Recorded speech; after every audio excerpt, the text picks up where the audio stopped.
Black Star Network is here. Hold no punches. I'm real revolutionary right now. Black power. Support this man, Black media. He makes sure that our stories are told.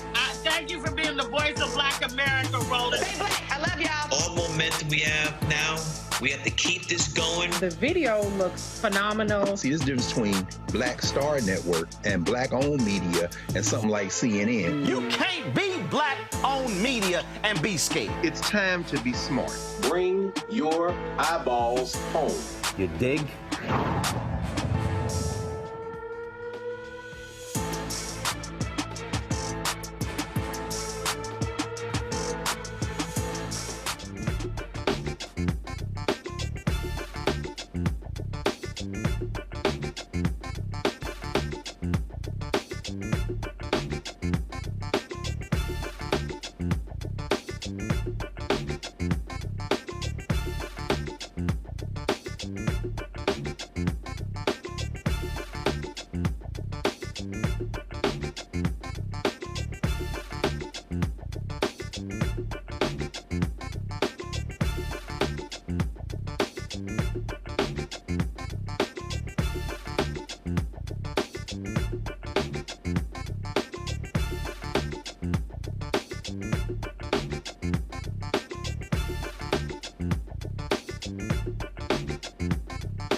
Today is Monday, February 12, 2024. Roland Martin Unfiltered, broadcasting live from Columbus East High School, where I am participating in the first event for Black Girl Dad Week. I'm going to be joined here by Congresswoman Joyce Beatty for a fireside chat, so look forward to bringing that live to you as well. But on today's show, in the last-ditch effort, Donald Trump wants the Supreme Court to hear his immunity case after it was thrown out by the appeals court. We'll talk about that on the show. Plus, Trump also literally said over the weekend that the hell with our NATO allies. If Russia attacks them, he'll let them do it. That man has no business being in the Oval Office. Also, Defense Secretary Llyod Austin is back in the hospital. We'll tell you why. Plus, a black truck driver who a K-9 officer attacked during a traffic stop settles with an Ohio city. Plus, a Michigan state lawmaker loses his staff and committee appointment after a racist post. That keeps happening when it comes to a lot of these Republicans. Also, we lost a giant, Joseph Dudley Sr., black entrepreneur in the hair care business, passed away over the weekend. We'll pay tribute to him as well. Folks, it is time to bring the funk. I'm Roland Martin Unfiltered on the Black Star Network. Let's go. He's got it. Whatever the biz, he's on it. Whatever it is, he's got the scoop, the fact, the fine. And when it breaks, he's right on time and it's rolling.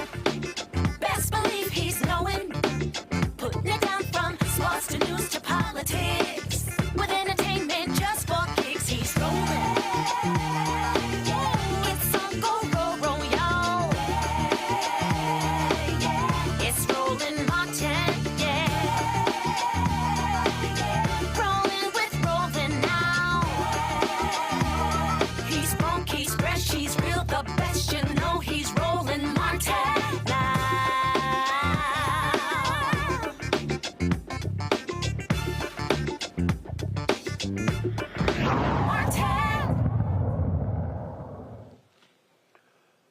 Secretary of Defense Llyod Austin, who of course was had a cancer surgery, prostate cancer surgery in December, is back in the hospital due to a bladder issue. This took place over the weekend. It's a non-surgical procedure. Pentagon Press Secretary Major General Pat Ryder is providing update on Austin's condition. According to Secretary Austin's doctors, after a series of tests and evaluations, he was admitted yesterday evening into the critical care unit at Walter Reed for supportive care and close monitoring. Now, shortly before today's briefing, we released an update from the Secretary's doctors at Walter Reed regarding his status. And to ensure everyone here today and those watching have the same information, I will read that full statement. This is a statement from Dr. John Maddox, Trauma Medical Director, and Dr. Gregory Chestnut, Center for Prostate Disease Research of the Murtha Center, Director at Walter Reed National Military Medical Center in Bethesda, Maryland. Beginning the statement, quote, Secretary of Defense Lloyd J. Austin III underwent non-surgical procedures under general anesthesia to address his bladder issue. We anticipate a successful recovery and will closely monitor him overnight. A prolonged hospital stay is not anticipated. We anticipate the Secretary will be able to resume his normal duties tomorrow. The current bladder issue is not expected to change his anticipated full recovery. His cancer prognosis remains excellent, end quote. Moving forward, we will continue to provide updates as new information becomes available regarding Secretary Austin's status, and we all certainly wish him a speedy recovery. In the meantime, Secretary Austin will no longer travel to Brussels this week as originally scheduled. Secretary Austin, of course, was supposed to testify before the House Armed Services Committee on February 29th regarding his previous hospitalization and the failure to notify senior congressional leaders as well as the White House. Joining me right now, my panel, Dr. Julianne Malveaux, economist, president emerita of Bennett College. She joins us out of D.C. Dr. Amakongo Dibinga, senior professorial lecturer, School of International Service at American University, also out of D.C. Renita Shannon, former Georgia State Representative out of Atlanta. Glad to have all three of you here. Renita, I want to start with you. The reality is this here. Secretary Austin made a huge mistake initially when he failed to notify the White House and Congress. Now he's back in the hospital. They put in place the proper notification, so we got that over the weekend. And look, this is one of those things that we talk about. Black men, prostate cancer, issues that we face. I mean, look, we just lost Dexter King, the prostate cancer. This is one of those issues that we talk about. And so we're glad to see that, again, he's having it addressed. But they have to do the right thing in notifying key personnel because he serves in one of the most important positions in all of government. Absolutely. And this is an unfortunate update that the Secretary is having, issues, medical issues again, that are continuing to dog him. But I am happy to hear, that he is expected to make a full recovery. I also think that it's important that we do, give credit that they did hear the prior concerns about not being transparent about his health, which we saw, I think it was a couple months ago, maybe a month ago or so. So I do appreciate that they have, put in process a way to keep the public, up to date and being transparent about his health issues. So I do think that's important because a lot of times, definitely the public has a lot of criticisms for elected officials and for government. But it is important that when criticisms are lodged and you see changes in elected officials, that is also uplifted. So overall, I'm happy to see that transparency is back. We've got an update. But it is unfortunate that he's continuing to have health issues, and I wish him well. Congo, again, he's a private individual. He was very private. But this is one of those things that I think if he goes public and he talks about this, it could have an impact on other men, especially black men, who are afraid to deal with their prostate cancer issues. Oh, absolutely. I mean, look at the other legend we lost, as it relates to Joe Madison as well. And, the fact of the matter is people who know Lloyd Austin, Secretary Austin, who have known him long as he's always been a private person, they kind of assumed that things like this were going to happen. And he's been a little bit more vocal about it, but he clearly has discomfort in talking about it. And I hope that the fact of the matter is that those of us out here, like what we're doing tonight, we're not saying, oh, my gosh, here we go again. He should resign.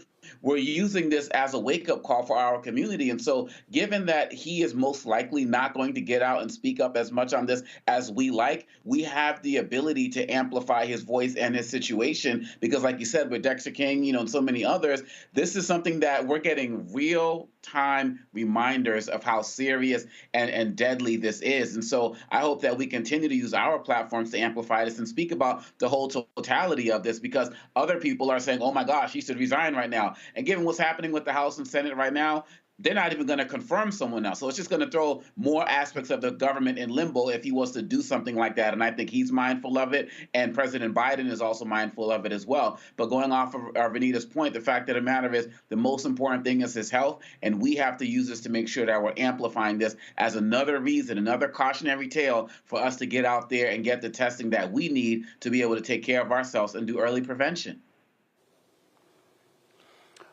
Julian, again, we're glad to see that he is getting the help that he needs. But this is also, frankly, for people out there who are voters, a political issue. Because he's Secretary of Defense, he has absolutely great health care. But you have Republicans in this country who want to get rid of the Affordable Care Act, have no actual replacement. And this is the kind of thing that people need to understand. If Trump wins and if Republicans would control the House and the Senate, they will get rid of the Affordable Care Act. And the reality is that has played a crucial role in African-American being uninsured has dropped tremendously. And now only less than 9% of the country is uninsured. And so, look, they get great free health care, but we've got to make sure that policy-wise we are protecting health care for regular, ordinary citizens. Absolutely, Roland. And not only that, most of us are insured one way or another, but what kind of insurance do we have?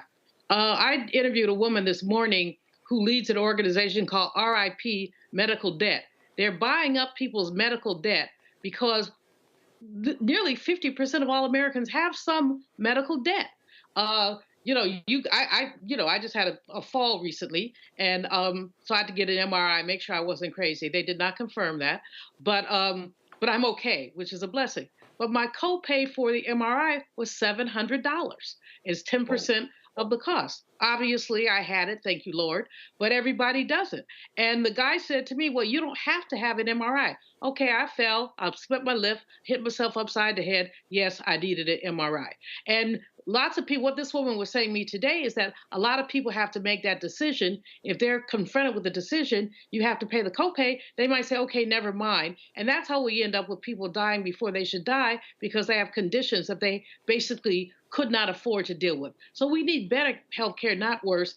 And the Lloyd Austin story both reminds us about the situation of healthcare in our country, enrolling in organizations called RIP, medical debt. They buy up medical debt at pennies on the dollar, and then they send people letters and say, your medical debt is taken care of. That's a beautiful concept. But we have that. We have the whole issue of prescription drugs. And again, if the Orange Man is elected, what will we do about insulin and other things that African-American people need? But mostly, as I hear about this story and as I followed it today, I just wish Brother Austin the best. He's an amazing human being who served our country in the military and has served as Secretary of Defense. And although I'm sure that his deputies can do a decent job, what I'm concerned about is where we are internationally. We have a fool who's sicking Russia on our allies. I mean, just an unblemished fool who's doing that. And we still have issues in Ukraine and Israel. And so, while we say all we can about putting Brother Austin's situation in context, we also have to remind ourselves how crucial he is to President Biden at this point in time. Yep. And real quick here, in October, the Consumer Financial Protection Bureau also was looking at devising rules that will remove medical debt from credit reports. And remember, who has adamantly opposed the Consumer Financial Protection Bureau? Republicans. And so I need people to understand that elections, there are many tentacles involved here. And this is a perfect example where, again, elected officials, people in the administration, they get free health care. Americans don't. We got to make sure that we get as close to the same type of health care that they have. And so we certainly wish Secretary Austin good health and a great recovery. Got to go to a break. We'll be right back on Roland Martin Unfiltered, broadcasting live on the Black Star Network from Columbus, Ohio at Columbus East High School. We'll be back in a moment. On the next Get Wealthy, did you know that the majority of households headed by African American women don't own a single share of stock? No wonder the wealth gap continues to widen. Next on Get Wealthy, you're going to hear from a woman who decided to change that. Have been blessed with good positions, good pay. But it wasn't until probably in the last couple of years that I really invested in myself to get knowledge about what I should be doing with that money and how to productively use it. Right here on Get Wealthy on Black Star Network.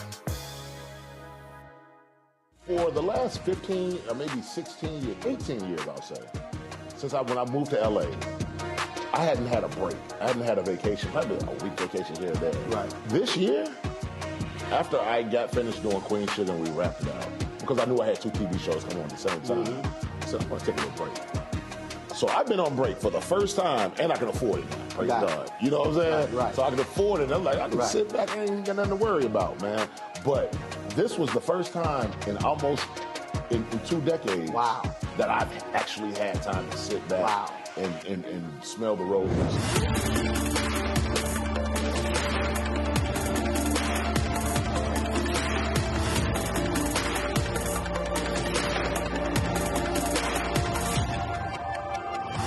What's up, y'all? This is Wendell Haskins, a.k.a. Win Hogan at the original T-Golf Classic. And you know I watch Roland Martin Unfiltered.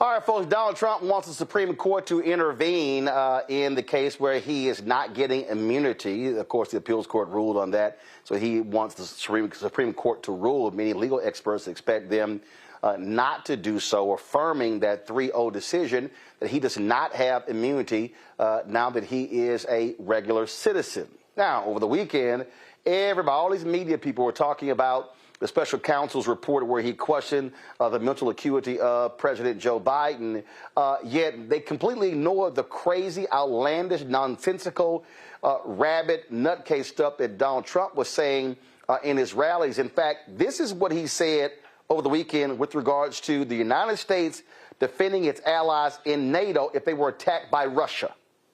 The presidents of a big country stood up and said, well, sir, if we don't pay and we're attacked by Russia, will you protect us? I said, you didn't pay? You're delinquent?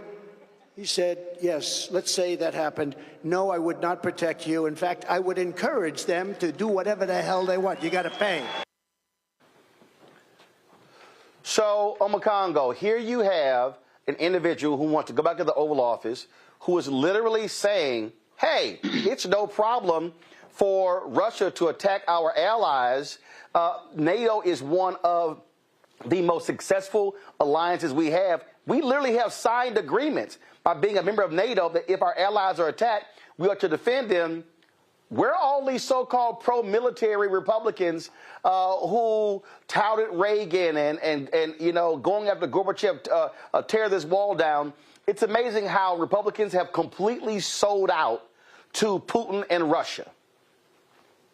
Hey, Lindsey Graham. I mean, you know what's going on, Lindsey. Look, the fact of the matter is that Donald Trump, with his mob boss mentality, he talks about his ideas on NATO like it's some type of protection racket, like we see in the shows. Hey, if you haven't paid up, you know, pay up tonight, or we're not going to break your knees or whatever. That's the type of mentality that he has as it relates to NATO, and the mindset is completely wrong in terms of how he looks at it. And people like Marco Rubio, who are on Jake Tapper this weekend, talks about what we saw what Trump did the first time he was in office when he said similar comments to NATO. Well, back then he had people to help keep him in check. This time around, he doesn't have people to keep him in check if he gets in. And so even if he didn't break away from NATO exactly, all he has to do is agree to not support certain things and fund certain things, and NATO is going to fall apart. This is disgusting and this is despicable. Furthermore, this is also a version of what he said in 2015 about Russia. If you're listening, I hope you can find the emails, right? For Hillary Clinton. That night, the whole Russian bot farm started going into overdrive to help to interfere with the election. This is more incentive for Russia to want to continue its interference into our election in 2024 as well. So now they already wanted him, and now they're more motivated to do this because we know that Trump is not going to do anything to criticize Biden in any way, shape, or form. And some people could say in the United, and the last thing I'll say on this is that he can say that at an audience like that because many people in America on a day-to-day basis don't really know what NATO does or is about in any way, shape, or form. We don't have American civics taught in our schools, and we don't have international history and politics and government taught in our schools as well. So they can hear him and say, yeah, pay your dues, even though he doesn't pay his own dues and his own loans and is in a crazy amount of debt. And so we have to be mindful of the fact that this is also scaring our allies, but we need to speak up here in the United States about why this is important to us, particularly as it relates to Ukraine. Americans are not dying in what's happening in Ukraine right now because we've been supporting Ukraine. And of course, Ukraine's not part of NATO right now, but really at the end of the day, if we lose that, he's successful in Ukraine, he's going to start going to other places and attacking NATO allies. Then we got American troops and lives on the ground as well, and that's going to be even more problematic for Americans. So we got to get on the good foot now with this and calling him out. Julian, that's why the point Omokongo makes there is so important. I've heard so many black people whine and complain about the amount of money that is spent when it comes to Ukraine. People don't understand a foreign policy. If Russia takes Ukraine, then Putin has made it clear he is going to go after other countries that are part of the NATO alliance. He wants to put back together the Soviet Union, which was broken apart, that Soviet bloc. If any NATO country is attacked, we are obligated to get involved. What does that mean? American troops on the ground. So when you see the funding take place now by Congress, that's actually cheaper than Americans being involved. And so I think people need to understand that this is not just, Ukraine and Russia. This is literally an effort by the United States and other countries to keep Putin from taking a country and then going to take other countries. Precisely. I mean, we have to keep Putin in check. What Putin wants is World War III.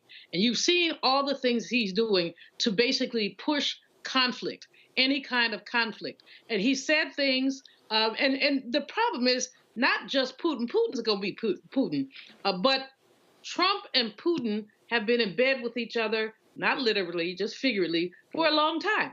He and the two of them have been in an unholy alliance for a very long time.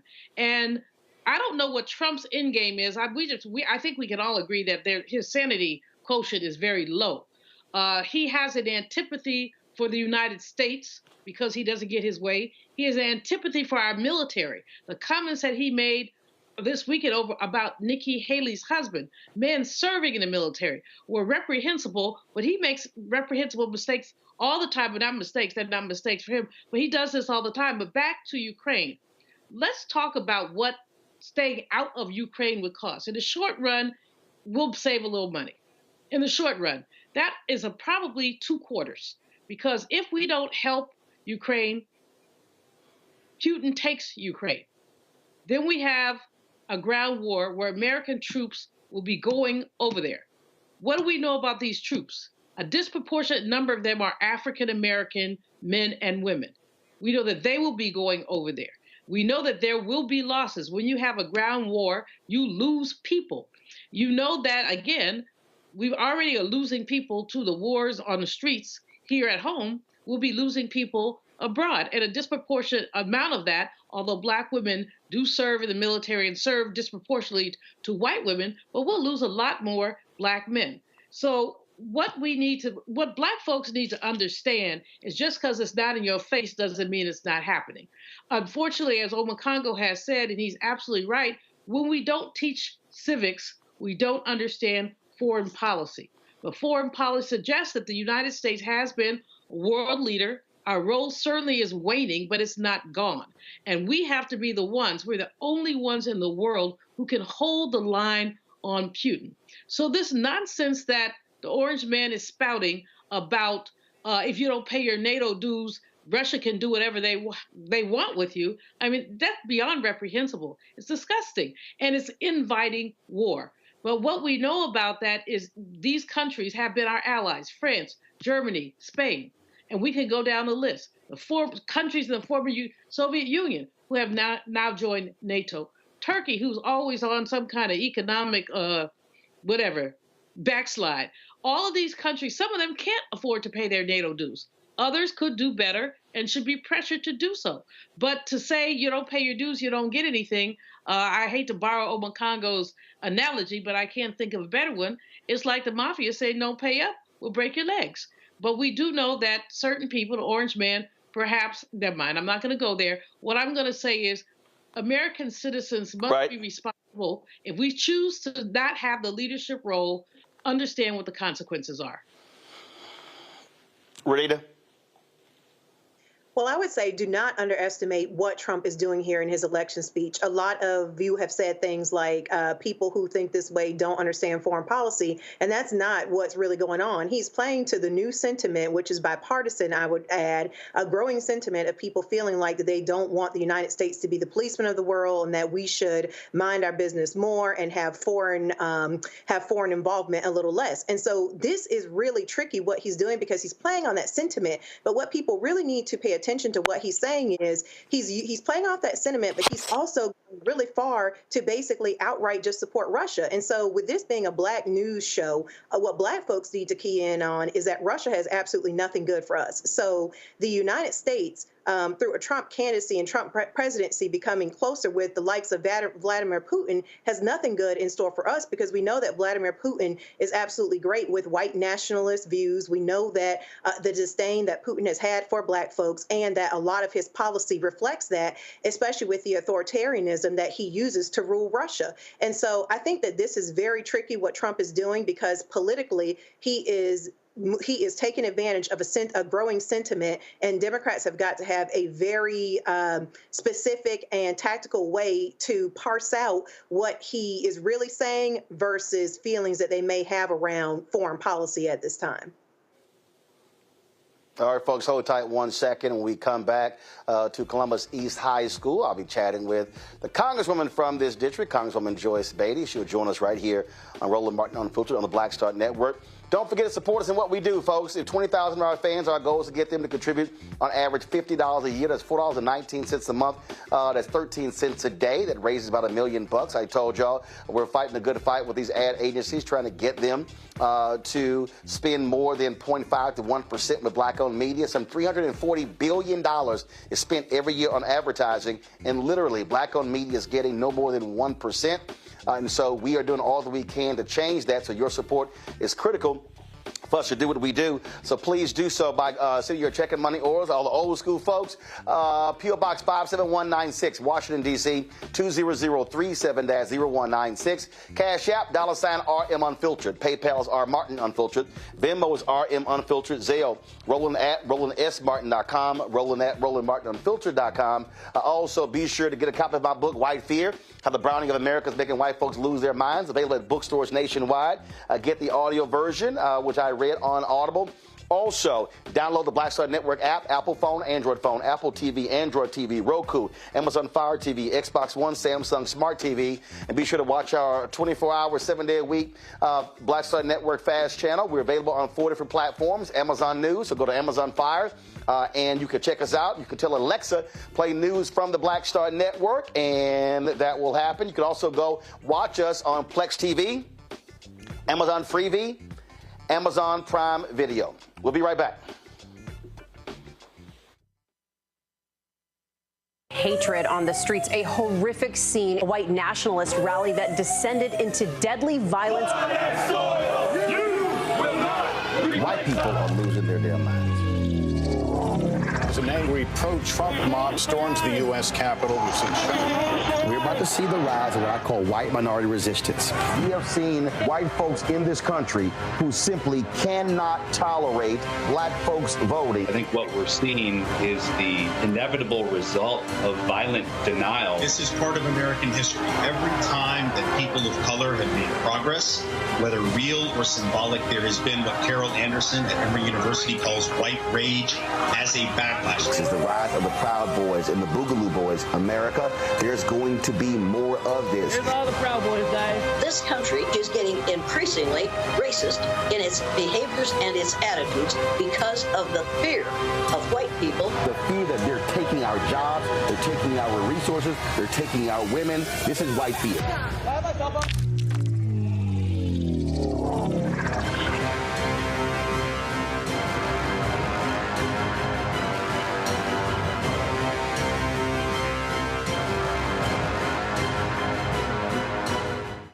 Grow your business or career with Grow with Google's wide range of online courses, digital training, and tools.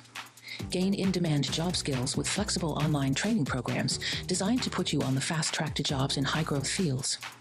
No experience is necessary. Learn at your own pace. Complete the online certificate program on your own terms. Stand out to employers, get on a path to in-demand jobs, and connect with top employers who are currently hiring. Take one professional career certificate program or all 6. Earn a Google Career Certificate to prepare for a job in a high-growth field like data analytics, project management, UX design, cybersecurity, and more. All professional career certificate programs must be completed by December 31st, 2024. Scan the QR code to complete the application. There are 1,000 scholarships available. Grow with Google and J. Hood and Associates. Be job ready and qualify for in-demand jobs. Hey, what's up, y'all? I'm Devon Franklin. It is always a pleasure to be in the house. You are watching Roland Martin Unfiltered. Stay right here.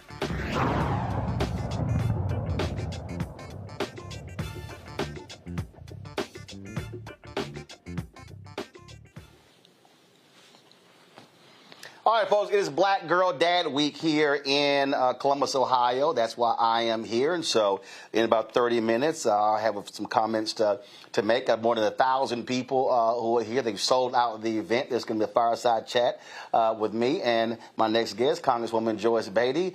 Glad to be back in Columbus. How you doing? Thank you. It's always good to have you here. People are so excited. It's sold out. We had to move to this venue because it was large enough to handle Roland Martin Unfiltered. Well, I'm certainly glad to be here. Looking forward to it. Let's talk a little politics. Yes. This has been one of the most unproductive Congress Congresses in American history.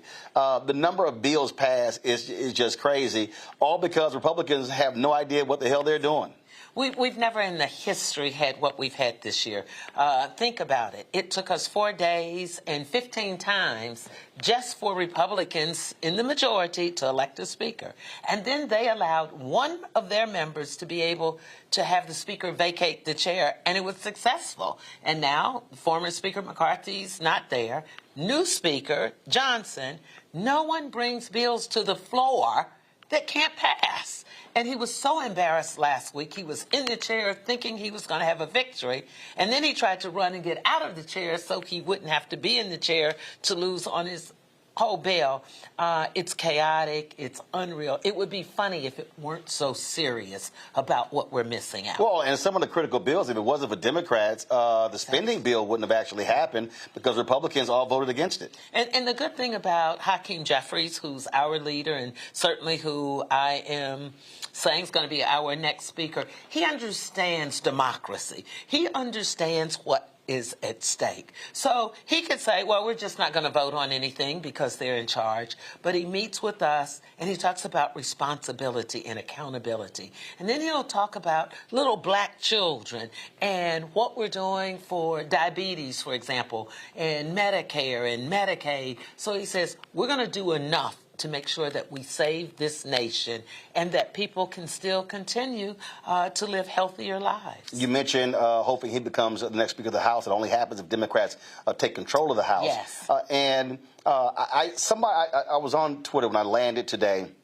And some sister posted, so we're not going to vote in November. And I said, that's literally one of the stupidest things in the world. And what I keep trying to explain to people is that literally there are binary choices. At the end of the day, no matter where you live, when it comes to the House or the Senate, or even for the president, it's going to be a Democrat or Republican. Absolutely. And when I hear people who are complaining, who say, oh, man, you're just trying to get us to vote Democrat, I'm like, no, I'm trying to get you to understand what are the policies.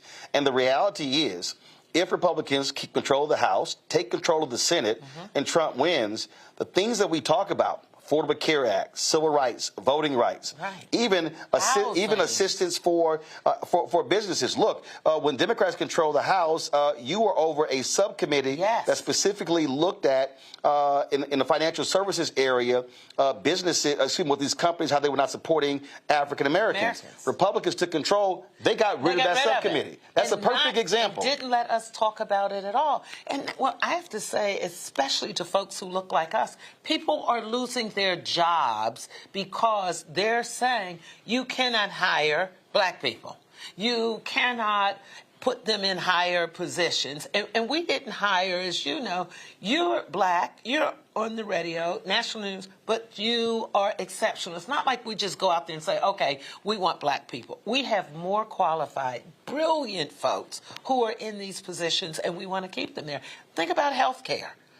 When you look at health care for everyone, young folks were able to stay on their parents' insurance till they were 26. If you had a pre-existing condition, they wanted to take away your health care. Now more people have health care through this administration that we've had in the history. If you want to talk about folks that look like us, this president has hired more black people in cabinet positions and significant positions than all the other presidents added up. So I'm like you. I want you to vote, and I want you to understand what's at risk. And that's the thing. No one's perfect, but if you don't vote, you don't have a voice. Last week, House Democrats had their caucus gathering at Lansdowne Resort. President Biden was there. And one of the things that we look at this election, you have all of these folks talking about his age, talking about, well, their concerns. Look at the polling data as well. But I keep saying to people, look, at the end of the day, look, I said it when he won last time, he was running again. So I'm like, I don't know why anybody's shocked he's actually running again. And what I say is, what got done? What got done? And again, this is not a question of, oh, you're pushing one or the other. No, I'm sitting here looking at exactly what got done, and then going, okay, if you want to talk about inflation going low, Republicans said the Inflation Reduction Act was not going to help. It did. Well, when you talk about the massive programs, President Biden was out today talking about 46,000 projects right now are happening all across the country, and those things are as a result of Build Back Better. And so I tell people that if there are things that you want that didn't get done, understand that's why you have another election. The notion that I didn't get everything I wanted in 4 years is nonsensical. Conservatives waited 40-plus years to get rid of Roe v. Wade. They voted every election since the early 70s to get rid of Roe v. Wade, and they were able to do so when Trump got 3 Supreme Court justices. There it is. And people have to understand that. And, Roland, that's what's so good about your show. You break it down so people can understand what's happening. And I think we have to do a better job of bragging. There's a young guy. Plies, yeah. And he is so accurate. You know, we know the things we know because we go and tell people. But what we don't know, the money to HBCU colleges. $6.5 billion. The money that we've put in that now little children can get on the internet. We put that in the infrastructure bill. So if we don't go out and brag, diabetes, and especially for folks in this community that we're in tonight, at one time, black men in Columbus had the highest death rate related to being diabetic. To get your insulin, in some communities, $400 up to $800 a month. Now, this administration has capped it at $35 a month. Those are the things that we have to continue to brag about. And again, so I'm here. So since we're in Ohio, you mentioned HBCUs. So I just want people to understand Central State University, as a result of the work, received $57.9 million through all of these various programs from Congress. Wilberforce, another HBCU, got $33.7 million. Yes. If you don't have Congressman Bobby Scott on the Education Committee and Democrats, those two HBCUs in this state don't get $90 million. Exactly. And if you look at states like South Carolina, where they have 8 HBCU colleges, they all receive more money than they've ever received in the history. Now, Well, for folks, see, okay, so Allen, you went to South Carolina. Allen got $40.6 million. Benedict got $88.3 million. Claflin, give me 1 second. Okay, and I got to pull a chart up. So y'all, I'm actually reading the flow chart from from Department of Education, and this is the thing again that I'm always trying to explain to people how we have to be very clear and read the numbers. So we're talking about significant numbers: Clinton College, Denmark Technical College, Morris College, South Carolina State, Voorhees College got $69 million, 8.9, 11.6, 15.6, 77.6, 28.2. If I do a real quick math calculation right here, South Carolina colleges got in excess of $250 million. There you go. And these are the things that we have to talk about, because that provides research, infrastructure, but also scholarships for our young folks to go to college. The Pell Grant. Many folks couldn't go to college. I wouldn't have been able to go to college and graduate. First generation going to college, but for having support and scholarships. So we're making a really big difference. People talk about inflation. It's down. Gas prices have moved downward. This president got us through a global pandemic. I mean, conversely, we had somebody telling you to go out there and drink bleach and don't worry about it. Well, also keep in mind, Republicans want to cut those Pell Grants. Exactly. And those disproportionately impact African Americans. We're going to take some questions from our panel. Julian Malvo, you're president emerita of Bennett College, so you get to ask the first question for Congresswoman Beatty. For Congresswoman and my soror, and my friend, Congresswoman Beatty, it's so good to see you. And thank you for lifting up the administration and the work that's been done. When we look at the infrastructure bill, and we look at our cities, because we're having so many challenges in our cities now, the Biden administration has put lots into our cities, but what more is on the chopping block if the orange man is elected?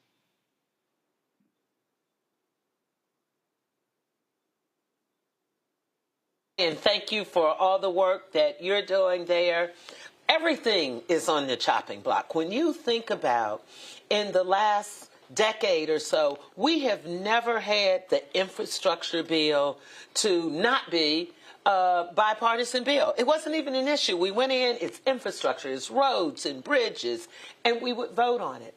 With this administration, not only did we do roads and bridges and rail, but we put infrastructure in there. We put the internet in the infrastructure bill. So children could be better educated and they could matriculate in school because they could do their homework. Now, I personally believe they want to take away what we read. They want to take away having the internet because they know when we are educated and we have information and facts, we become like a Roland Martin, or we become just like you. We can go out and articulate what we stand for. It's so important for us to vote to keep all of these accomplishments. We've never allocated $1.2 trillion until we did this infrastructure bill that came over as a bipartisan bill from the Senate. But I just want to tell you how proud I am of the Congressional Black Caucus, because when we were trying to work it out, I'd like to say in our family, the Democratic family, it was the Congressional Black Caucus that put the plan together, went back to our members, got enough votes. Nancy Pelosi took it to the floor, and we got the infrastructure bill. And it's making a difference. Now, what should we do with messaging? And I just saw it last week that President Biden went and put this bridge is here and signed it, because that's what Trump did. All those letters, anybody listening, it's called bragging. All those letters you got that Trump put his name on the check and on that happened because Democrats were in control of the House, and then they take credit for it. We have members in Congress that voted against every bill, but then when the monies come back, they go out there and cut the ribbon, and they say to all the folks, look what I've done in our community for you. And they voted against infrastructure. They voted against health care. They voted against education dollars. So what can we do? What's it say? Telling our stories. Letting people understand in simple language what we've done. And let's go get the job finished. Congo, your question. Representative Beatty, thank you so much for all of the great work that you're doing. And I'm seeing that you are there organizing Black Girl Dad Week. And so my question is about the youth vote. What are you seeing as it relates to young people that is resonating with them, that maybe get them interested in getting out and voting? Because clearly you're doing work with young people in the community. What are you seeing? Well, one of the things like the program and Roland being here tonight, we're including them more. We need to make sure that they understand not only that they have a vote, but their vote is appreciated and recognized. And we have to make changes. We have to go out and say to them, what is it that you want to see? And let me just tell you, I have an office every day that young folks come in. I have people who work for me that are in their 20s, and they are very sophisticated. They understand technology, and they'll tell us, make it simple, get to the point, don't lecture to us. Also, regurgitate what they're telling us. And Roland does that so well. We're having daughters and fathers. A couple weeks ago, the brothers got together and had real talk. And let me tell you why I know this will work. When we went into barbershops, into the streets in our last election here, when they were trying to take away our freedoms after the Dobbs decision, Roe v. Wade, we had a 10-year-old girl who was raped. She couldn't get an abortion, even though her parents, her medical providers felt that's what she had to do. She had to go to Indiana. But when the Republicans tried to put the abortion bills, whether you were dying, whether you were raped, on the ballot, brothers came out, men came out and voted, because what we told them was they were taking away your freedoms. They want to take away what you can read. They want to take away where you can live. And so we have to go old school. We have to go back to the streets. We have to make sure our voices are heard. And I'm seeing young folks, and I think I'm going to give a lot of credit, although I'm known for saying we were doing Black Lives Matters back in the 60s. But I had a great appreciation for their artistic art with Black Lives Matters. They're very political. The young folks have come together now with those who are a little more seasoned, almost like how, if you think about Martin Luther King and John Lewis and Jesse, they were all very, very young. Right. And they went in with Martin, who was older, but what they realized... Not much. But what they realized, they were stronger together. Right. And that's what we're hoping for, that we are stronger together. Renita? Representative Beatty, thank you for all of your hard work. Just a quick question. So I served in the Georgia House of Representatives for 6 years. I'm sure, as you know, and I learned campaigning, voters don't care a lot about things that they can't tangibly feel in their everyday lives. So there are a lot of things that elected officials do, like infrastructure, things like that, where you're not really going to get any points with voters if a bridge doesn't crumble. But if it does, you're going to be horribly in trouble. What are you going to tell voters in Ohio, as I assume you're probably up for re-election too? What are you going to tell voters as to what are the tangible things that you have seen from the Biden administration, things that they can feel in their everyday lives, like the capping of insulin? Because that is a big one. That's easy for voters to understand, and that's generally what voters vote on, are things that directly impact their lives. What sort of list are you going to be repeating to voters?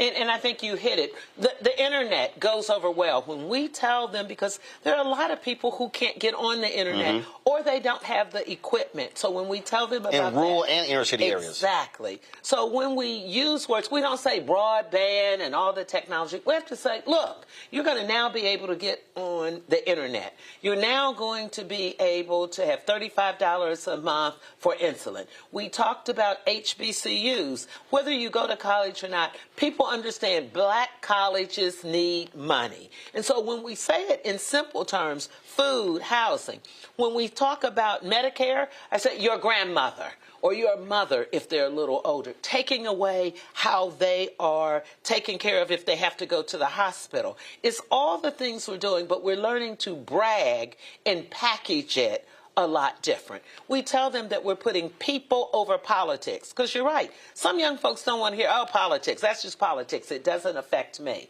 And so when we say people over politics, we're putting you first. We think that it's making a big difference.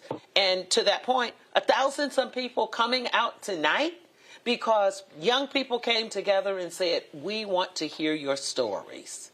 All right, then. Well, Congresswoman Beatty, thank you. Well, appreciate it. Always glad to have you on the show. You know, I tell people all the time, all CBC members have an open invitation to come on the show. Not all take it, but you definitely will hit me up and say, hey, I got something to say. Let's go. That's right. All right. Well, glad to be here. Folks, y'all can check out our fireside chat in about 20 minutes. We will be live streaming it right here on the Black Star Network. See, when you own it, you can do that. All right, I appreciate it. Thank you. All right, we come back. We're going to talk about Black Girl Dad Week next. Roland Martin Unfiltered on the Black Star Network. Next on The Frequency, we have an incredible conversation with my guest, Nadira Simmons, talking about her new book, First Things First, Hip-Hop Ladies That Changed the Game. The founder of GumboNet tells us the stories behind the women in hip-hop.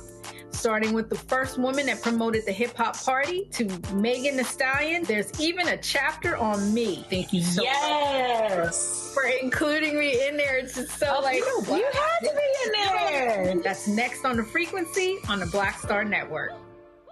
When you talk about blackness and what happens in Black culture, we're about covering these things that matter to us, speaking to our issues and concerns. This is a genuine people-powered movement. There's a lot of stuff that we're not getting. You get it, and you spread the word. We wish to plead our own cause.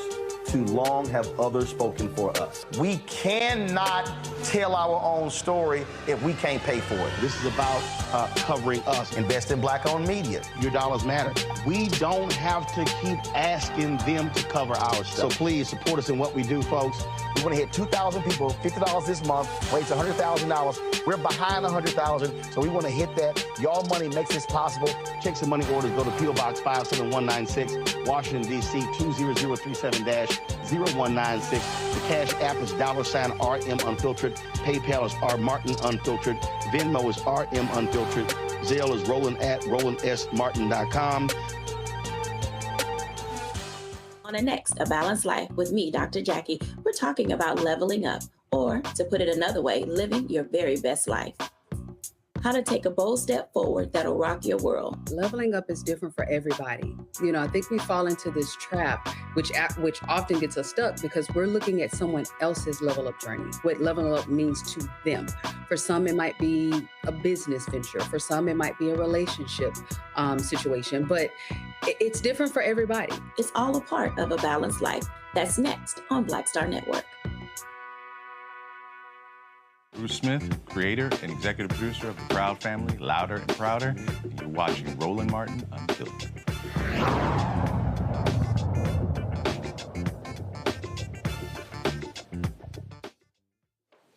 All right, folks, welcome back to Roland Martin Unfiltered right here on the Black Star Network. So as you can see what I'm wearing, and y'all know I rarely, when I'm speaking, I'm dressed like this here, but today is a special day. On Friday, Janine Russell, the widow of Bill Russell, sent me this hoodie and this shirt. Because today marks the 90th birthday of Bill Russell. He passed away, the basketball great passed away in 2022. And so you have this here, and of course on the back you actually see all the markings on the back as well. And so they're selling these here to benefit the foundations that bear Bill Russell's name, to assist all of those efforts. You can go to legendssuite.com. Guys, show the photo. This is the card that came in the package. If you go to my Instagram page, you'll see I did a box unveil. So this here is the card that accompanied it, again, from Janine Russell, the widow of Bill Russell. I was texting his daughter, Karen, earlier today as well. And so I must say, Omakongo, is great that the Russell family is doing this to keep his memory alive. I'm sorry, I just released the panel. It's great that they're doing this to keep his memory alive, but also the great things that he did. Normally, of course, this weekend is NBA All-Star Game weekend. Normally, I would see Bill there. Normally, we would see Bill sitting there front row with the various players. But again, he passed away at the age of 88. A phenomenal man. If you have not seen the Netflix documentary on Bill Russell, you want to do so. It is an amazing documentary that talks about his life and legacy. And so go to Legend Suite. Come on, go to Joe. Come on, legendsuite.com to actually check out the gear. And if you want to support what Bill Russell is doing, please do so. All right, folks, real quick here. I'm here, again, at Columbus East High School. I'm going to clip this onto you right now. Yes, brother. And this is Jewel Woods. He's here. First of all, Jewel, tell everybody, we'll put this right here. Well, people get to see the sausage being made, so we'll go ahead and do this here. So tell folks who you are and what is Black Girl Dad Week. No, thank you. First and foremost, can't... Slide this way. Slide this way. First and foremost, can't express enough gratitude for Brother Roland being here. Should I look there, Brother Roland? Look at the camera. So, yes, my name is Jewel Woods. I'm the founder and clinical director of Male Behavioral Health. Male Behavioral Health is an outpatient mental health practice dedicated to addressing the mental, emotional, behavioral health needs of men and boys. Black Girl Dad Week was actually founded on a basic belief, which is it's better to actually light a candle than it is to curse the darkness. And so while the statistics might show that there's a lot of single-parent households in the African-American community, the reality is there's a bunch of brothers that are pouring into their children. And so we wanted to elevate, amplify, and actually create a platform for that. So the first thing that we did was when I knew, Brother Roland, that Roe v. Wade was actually going to be overturned, felt like that there was a need to create space for black men to figure out how they can support black women and black girls. So I reached out to your sister that you know, Sister Stephanie Rollins Blake, and said, hey, I'd like to create a space for us to talk about how black men can support black women political leaders. She said she was down. Right after that, I reached out to Brother Tony Porter. I should be talking to you, not just go ahead. You can talk to me. That's fine. Who's a very, very serious brother, beautiful brother. And once we actually had that, the reality was, when you're talking about mental health or those things, politics is all heavy. So we said, let's do something that's actually fun, allow folks to have a good time. So that's where we came up with the idea of Black Father-Daughter Dance at COSI. So this is our second year. Last year, we had about 700 brothers there showing up and showing out, had a great time. We expanded that, so now it's an entire week. So Mondays take your... Yeah, y'all got stuff all week. All week long. So tomorrow we have Take Your Daughter to School Day, and this is citywide. Wednesday is Take Your Daughter to Work Day. With the Columbus Chamber of Commerce. Wednesday, that's Wednesday. Thursday is a call to men, community conversation. Friday is we focus on healing and reconciliation. So we're doing this talk called Forgiven, me and another clinical psychologist, brilliant sister.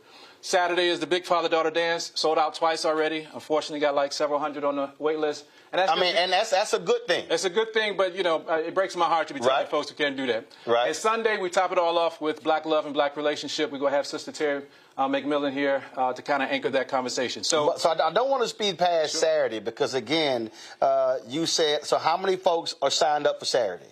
Literally on the wait list, we have last time I looked, it was 580 people. 500 on the wait list. How many people make the cut? 800. And so the reason I think that's important, even though you don't have the space, what it shows all of these people out here who suggest that black men are not involved in lives of their children, that's a flat-out lie. It's a flat-out lie. And the reality is, all we're doing is allowing brothers to actually be seen in ways that they already are doing the work. And so the message for black men is not just that you need it, but that you want it. Because every black woman was a girl one day, just like every black man was a boy one day. And so creating space for brothers to simply, and this is a community issue, right? We have got to change the narrative. We cannot figure this out. We're not going to move forward if black men and black women are not supporting each other. So this just simply gives space for that. And I think that thus far it's resonated. And other cities are actually looking into it as well. And it's also, again, what I convey to folk, it's also not just a question of if you are the biological father. The reality is, I've raised 6 of my nieces on different occasions. And again, so whether you're an uncle, whether you are a godfather, you can play a critical role in the life of a young girl or a young boy. Absolutely. And so we focus on fathers and father figures, right? Because it's fathering, right? And parenting is not the same thing as just being an adult.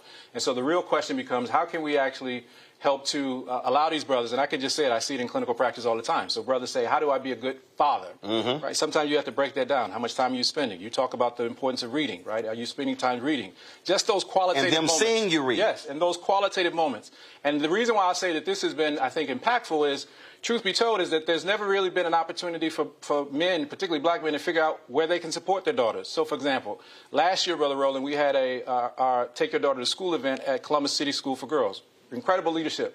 They had never invited the fathers there. It's an all-girls school, right? And so you had fathers for the first time show up to the school and had this conversation about, right, how do we actually do this? And so that's what we're talking about, right? Just creating space for guys. Because sometimes, our wives or partners just say, show up somewhere, right? We don't know what we're doing, but we know we put in the work.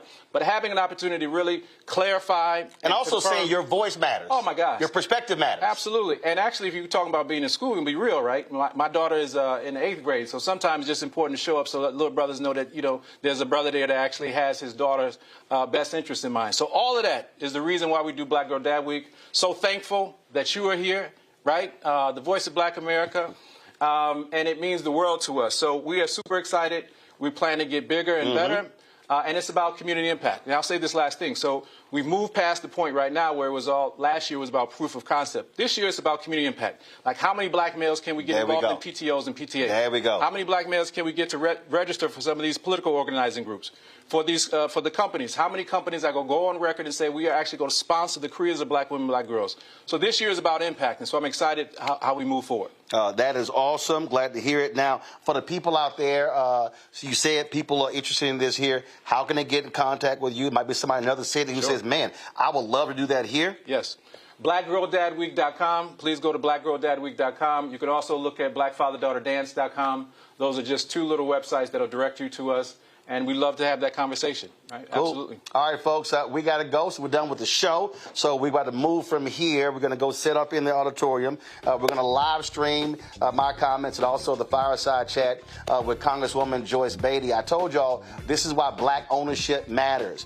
How many times have I told y'all that things like this happen all across the country? Guys, pull the music down. I need you to pull the music out. Kill the music. Kill the music. Okay. I've told y'all numerous times, because if you heard what Jules said, he said, change the narrative. The person that controls the narrative determines the narrative. NBC News Black dropped a story today where it said that although African Americans watch more television, not necessarily a positive thing, depending upon what we watch, anybody else, they're not happy with how mainstream media portrays us. And so I keep telling y'all, there are events like this that happens all over the country that you never hear about. Mainstream media never shows up. Local TV stations don't show up. Network stations don't show up. But I guarantee you, if there was an outbreak of pregnant black girls in the high school, they'll show up. I can guarantee you if there was a mass shooting, they'll show up. And so the reason black-owned media matters is because, and the reason I created the show on the network is to be able to showcase these type of things. So not just me coming here and participating as a speaker, but wherever I go, my cameras follow. And so when we tell you why you have to support black-owned media, support this show on the network, this is a perfect example. I could have easily said, hey, let's just get a guest host for the second hour and talk about some other stuff. We're going to actually broadcast that portion of it. And so when I ask y'all to support, this is exactly what I'm talking about. And so please do so again. So we're going to tell you how to support the show. Then we're going to go set up. Remember, all the people out there who tell me they can't stand technology, y'all still seeing checks and money orders. They can do so. P.O. Box 5719. They do. I get about 30 or 40 a week. They say, I don't trust the rest of that stuff. P.O. Box 57196, Washington, D.C. 20037-0196. Cash App, $RM Unfiltered, PayPal, R Martin Unfiltered, Venmo is RM Unfiltered, Zelle, RolandSMartin.com, RolandMartinUnfiltered.com. We're going to go to a break. When we come back, we'll be from the auditorium, folks. Sold out, more than 1,000 people. Ain't no room. People were texting me. I was like, y'all, I can't help you. I can't help you. They out. And so we'll be right back in a moment right here on Roland Martin Unfiltered on the Black Star Network, live from Columbus East High School. Back in a moment. Next on the Black Table with me, Greg Carr. Immigrants lured off Texas streets and shipped to places like Martha's Vineyard and Washington, D.C. Believe it or not, we've seen it all before. You people in the North, you're so sympathetic to black people, you take them. 60 years ago, they called it the reverse freedom rides. Back then, Southern governors shipped black people north with the false promise of jobs and a better life. It's a part of a well-known playbook being brought back to life. So what's next? That's next on the Black Table, a conversation with Dr. Gerald Horne about this issue of the reverse freedom rides, right here on the Black Star Network. On the next, A Balanced Life with me, Dr. Jackie, we're talking about leveling up, or to put it another way, living your very best life. How to take a bold step forward that'll rock your world. Leveling up is different for everybody. You know, I think we fall into this trap, which often gets us stuck because we're looking at someone else's level up journey, what leveling up means to them. For some, it might be a business venture. For some, it might be a relationship situation, but it's different for everybody. It's all a part of a balanced life. That's next on Black Star Network. Next on The Frequency, we have an incredible conversation with my guest, Nadira Simmons, talking about her new book, First Thing First, Hip-Hop Ladies That Changed the Game. The founder of GumboNet tells us the stories behind the women in hip-hop, starting with the first woman that promoted the hip-hop party to Megan Thee Stallion. There's even a chapter on me. Thank you so much for including me in there. It's just so you had to be in there. That's next on The Frequency on the Black Star Network. For the last 15 or maybe 16 years, 18 years, I'll say, since when I moved to LA, I hadn't had a break. I hadn't had a vacation, probably a week vacation here or there. Right. This year, after I got finished doing Queen Sugar and we wrapped it out, because I knew I had 2 TV shows coming on at the same time. said, I'm going to take a little break. So I've been on break for the first time, and I can afford it. Praise God. You know what I'm saying? Right. So I can afford it. I'm like, I can sit back and ain't got nothing to worry about, man. But this was the first time in almost in 2 decades that I've actually had time to sit back and smell the roses.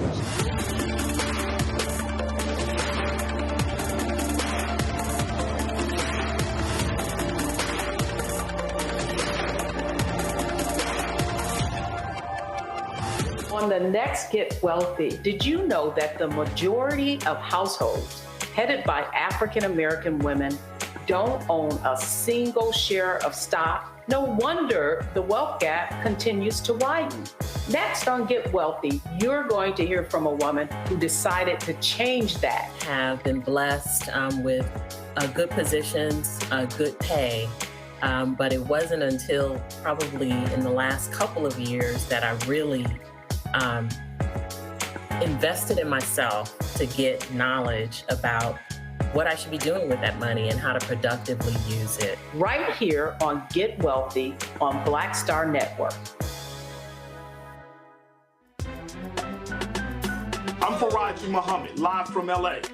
And this is The Culture. The Culture is a two-way conversation. You and me. We talk about the stories, politics, the good, the bad, and the downright ugly. So join our community every day at 3 p.m. Eastern and let your voice be heard. Hey, we're all in this together. So let's talk about it and see what kind of trouble we can get into. It's The Culture, weekdays at 3, only on the Black Star Network. Grow your business or career with Grow with Google's wide range of online courses, digital training, and tools. Gain in-demand job skills with flexible online training programs designed to put you on the fast track to jobs in high-growth fields. No experience is necessary. Learn at your own pace. Complete the online certificate program on your own terms. Stand out to employers, get on a path to in-demand jobs, and connect with top employers who are currently hiring. Take one professional career certificate program or all 6. Earn a Google Career Certificate to prepare for a job in a high-growth field like data analytics, project management, UX design, cybersecurity, and more. All professional career certificate programs must be completed by December 31st, 2024. Scan the QR code to complete the application. There are 1,000 scholarships available. Grow with Google and J. Hood and Associates. Be job ready and qualify for in-demand jobs. When you talk about blackness and what happens in black culture, we're about covering these things that matter to us, speaking to our issues and concerns. This is a genuine people-powered movement. There's a lot of stuff that we're not getting. You get it, and you spread the word. We wish to plead our own cause. Too long have others spoken for us. We cannot tell our own story if we can't pay for it. This is about covering us. Invest in black-owned media. Your dollars matter. We don't have to keep asking them to cover our stuff. So please support us in what we do, folks. We want to hit 2,000 people, $50 this month, raise $100,000. We're behind $100,000, so we want to hit that. Y'all money makes this possible. Check some money orders. Go to P.O. Box 57196, Washington, D.C. 20037-0196. The Cash App is $RM Unfiltered. PayPal is R Martin Unfiltered. Venmo is RM Unfiltered. Zelle is Roland at RolandSMartin.com.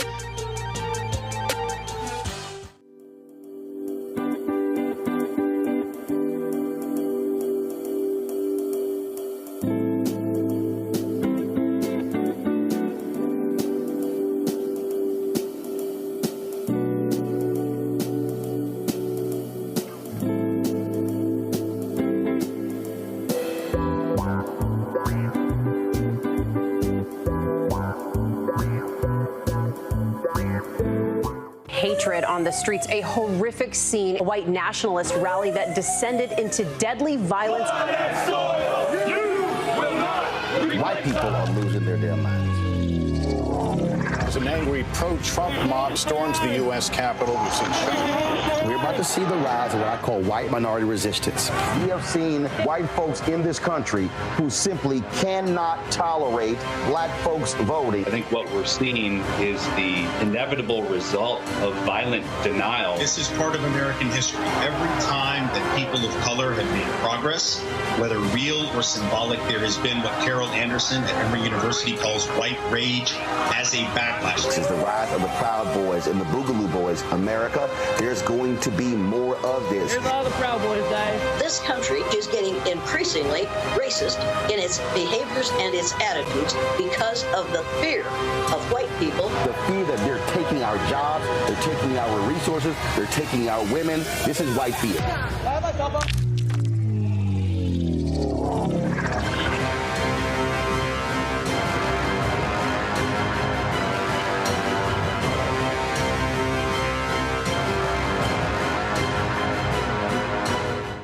A new year for a new you. Curl Prep Natural Hair Solutions at curlprep.com is an amazing organic line for curls, locks, braids, twists, and even those wigs and extensions. Women, men, and children are loving this line. Look at this video and you be the judge. People line up to see this product in action at hair shows, and when they take a seat and try it, they don't believe it's their hair. Buy the products at curlprep.com. It works on all hair types. Use code ROLAND, that's ROLAND, lowercase letters, to get a 15% discount. Parents, remove the ouch. You will love this system because you can comb the product through your child's hair with your fingers. Seasoned saints are loving the product. It's all at curlprep.com. Use code ROLAND, lowercase letters, to get a 15% discount. You won't believe it's your hair. Give me that bass, give me that beat. Hit on your tongue, I can feel an explosion. I'll take another if we keep it going. For the last 15 or maybe 16 years, 18 years, I'll say, since when I moved to LA, I hadn't had a break. I hadn't had a vacation, probably a week vacation here or there. Right. This year, after I got finished doing Queen Sugar and we wrapped it out, because I knew I had 2 TV shows coming on at the same time, I said, I'm going to take a little break. So I've been on break for the first time, and I can afford it now. Praise God. You know what I'm saying? Right. So I can afford it. I'm like, I can sit back and ain't got nothing to worry about, man. But this was the first time in almost in 2 decades that I've actually had time to sit back and smell the roses.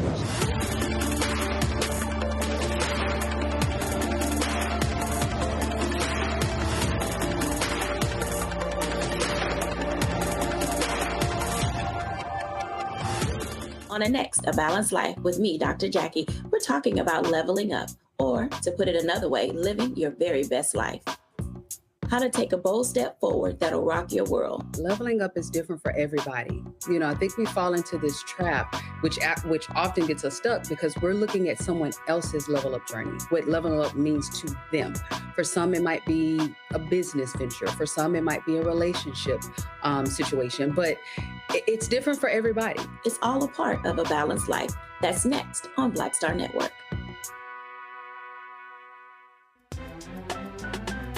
I'm Faraji Muhammad, live from LA. And this is The Culture. The Culture is a two-way conversation. You and me. We talk about the stories, politics, the good, the bad, and the downright ugly. So join our community every day at 3 p.m. Eastern and let your voice be heard. Hey, we're all in this together. So let's talk about it and see what kind of trouble we can get into. It's The Culture, weekdays at 3, only on the Black Star Network. Next on the Black Table with me, Greg Carr. Immigrants lured off Texas streets and shipped to places like Martha's Vineyard and Washington, D.C. Believe it or not, we've seen it all before. You people in the North, you're so sympathetic to Black people, you take them. 60 years ago, they called it the reverse freedom rides. Back then, Southern governors shipped Black people north with the false promise of jobs and a better life. It's a part of a well-known playbook being brought back to life. So what's next? That's next on the Black Table, a conversation with Dr. Gerald Horne about this issue of the reverse freedom rides, right here on the Black Star Network. When you talk about blackness, and what happens in black culture. We're about covering these things that matter to us, speaking to our issues and concerns. This is a genuine people-powered movement. There's a lot of stuff that we're not getting. You get it, and you spread the word. We wish to plead our own cause. Too long have others spoken for us. We cannot tell our own story if we can't pay for it. This is about covering us. Invest in black-owned media. Your dollars matter. We don't have to keep asking them to cover our stuff. So please support us in what we do, folks. We want to hit 2,000 people, $50 this month, raise $100,000. We're behind 100,000, so we want to hit that. Y'all money makes this possible. Checks and money orders go to P.O. Box 57196, Washington, D.C. 20037-0196. The Cash App is $RM Unfiltered. PayPal is R Martin Unfiltered. Venmo is RM Unfiltered. Zelle is Roland@RolandSMartin.com. Grow your business or career with Grow with Google's wide range of online courses, digital training, and tools. Gain in-demand job skills with flexible online training programs designed to put you on the fast track to jobs in high-growth fields. No experience is necessary. Learn at your own pace. Complete the online certificate program on your own terms. Stand out to employers, get on a path to in-demand jobs, and connect with top employers who are currently hiring. Take one professional career certificate program or all 6. Earn a Google Career Certificate to prepare for a job in a high-growth field like data analytics, project management, UX design, cybersecurity, and more. All professional career certificate programs must be completed by December 31st, 2024. Scan the QR code to complete the application. There are 1,000 scholarships available. Grow with Google and J. Hood and Associates. Be job ready and qualify for in-demand jobs.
So the second bit of housekeeping has to do with, what did I want to say? All right. So let me just say this because I think it's worth saying, and it has to do with, basic sort of housekeeping that's important for tonight. There is no doubt that this is a very difficult time for this nation and probably for this world. Part of the reason why this conversation is important.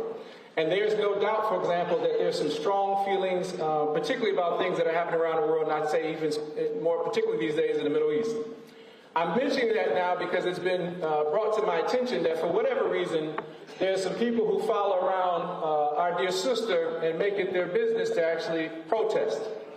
And while I will say, for example, that it's absolutely important to make sure that we have voices, particularly around very important conversations, I'll let you know that nobody actually reached out and said, hey, you know what, we'd like to actually have a conversation. And so what I want to say is that for those folks who may or may not choose to protest during an event that's about black issues, the reality is that we might begin to question not just your interests, but your intentions. Okay? We might not just begin to question your topics of interest, but your treatment, particularly of black officials. And so for a woman that has dedicated her life to supporting our people and supporting black folks, I want to say loud and clear, there will be no silencing of our black sister, Congresswoman Joyce Beatty, tonight. That's just housekeeping. That's just basic housekeeping, all right? So the last bit of housekeeping has to do with how this is going to flow. Right after this, we'll begin our program, and we'll start off with opening prayer. But there's two things that's really important. during our Q&A, our community Q&A, as opposed to having people come up in the hallways, what we're going to do right now is actually pass out some cards. And so if you have a question that you want to ask as a part of the community conversation, that actually has to be submitted, okay? 2 ways in which you can do that. There's going to be some cards that you can write them down, and the young folks would actually collect those and bring them up. But there's also, you can actually submit your questions online. Again, if you didn't get that little flyer, you can go to thestateofblackamerica.org, thestateofblackamerica.org, all one word, and you can submit your questions there, and that will be the basis for the community Q&A. Those are the 2 bits of housekeeping at this time. And so we're going to start our program, and we'll begin with Dr. Harold Washington to start us with an opening prayer.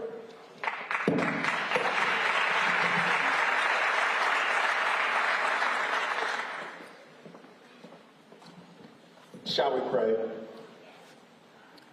Gracious God, we give you glory and we give you honor. And before we move forward, we just want to say thank you. God, we say thank you for this opportunity to gather and be unmuted. God, we thank you for the voices of our past, our history. We thank you for the voices of our present. And we look forward to the voices of our future. Now, God, we pray that the words of our mouths and the meditations of our heart, God, we pray that they would be acceptable in thy sight. Lord God, you are our refuge. You are our deliverer. And for that we say thank you. And as we prepare to move into this conversation, God, we pray that there will be respect from the beginning to the end. We pray, Lord God, that there will be a voice of hope. We pray for a voice of affirmation. We pray that we will continually hear the voice of freedom. We pray, Lord God, that no one will feel dejected or anyone would feel like they were misused or overlooked. And so, God, as we close this prayer, we pray that at the end of the day, we will never forget your voice. For your voice has spoken through your word that if my people, which are called by my name, would humble themselves and pray and seek my face and turn from their wicked ways, then will I hear from heaven, then will I forgive their sin, then will I heal their land. For that we say thank you. In Jesus' name we pray. Amen.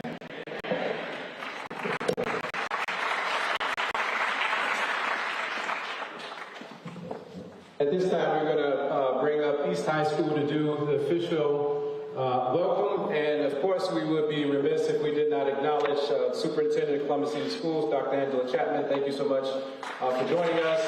Not just to mention some of my favorite folks, Todd Walker, Dr. Walker, and his incredible wife, Dr. Walker. If you want to just put your hands up. And by the way, I don't know if you folks actually are reading the Columbus Dispatch these days, but there's this beautiful piece that she wrote about her husband. So I'll mention the event that we're having on Sunday, which is Black Love and Black Relationship. But that sister actually mentioned something to me that kind of threw me away. I was talking to her and she said, marrying my husband was the best decision I ever made in my life. Man, I said, shoot, I wonder if my wife feels the same way. But one of the things that you'll see that was actually just printed this Sunday was the fact that we have 3 beautiful profiles that were written about Black love. So it was the Walker family. Jerry Saunders wrote about his beautiful wife, Gail Saunders, and their love. And another beautiful brother, Al Merriweather, who's not here, but he wrote about the love and the reality of losing his loved one. So Black love and Black relationship is something that we actually have celebrated during this week, and I really appreciate that. So at this time, I want to bring East High School up here. Come on up.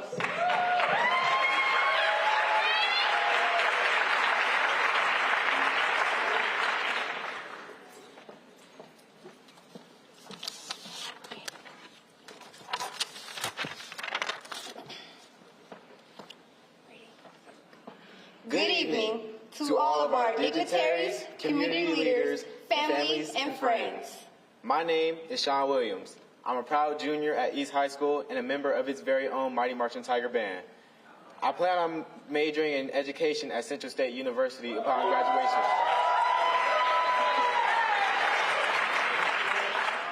My name is Brianna Sullivan Bursey.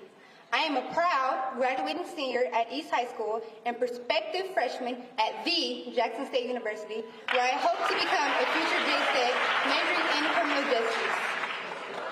East High School, a historic and public high school of the Columbus City School District under the leadership of Dr. Angela M. Chapman, our superintendent. Hi. East High School was constructed in 1922. Making this school almost 102 years old. However, renovation work was completed in December 2008. East High School is the home of your current commissioner, Kevin Boyce, your current city councilman, Nick Bankston, and your current state representative, Latanya Humphrey. Successful author Will Haga is another of East High's greats. He wrote a novel titled Tigerland about the school's stunning sports success in the late 60s, despite the prevalence of the civil rights movement. East High School is grateful for being notable for being Columbus's original black high school in the initial years of the Great Migration between 1940 and 1970. Ladies and gentlemen, thank you all for being our guests for this historic event, the State of Black America, a fireside chat with Mr. Roland Martin and our very own Congresswoman, Joyce Beatty. On behalf of our principal, Dr. Kelvin P. Watson, and the entire administration team, we are honored to welcome you all to East High School.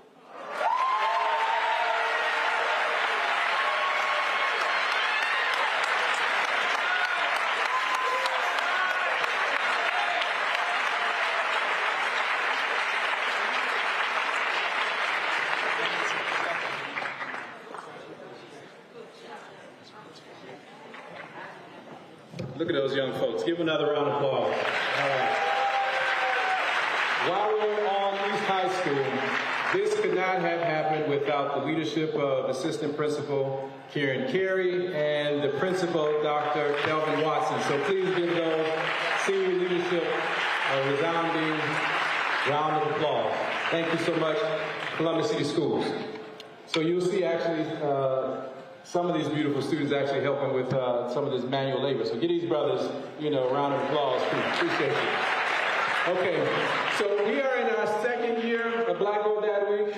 Last year, I would say, for example, was just a proof of concept. I think we did, created a lot of good community will. This year, we're actually at the point of community impact. So I'll just mention briefly, tomorrow's Take Your Daughter to School Day. So literally, we're going to have a program here at East High School, but all you men in here, please feel free to tell the other men to take your daughter to school, take pictures and all that stuff.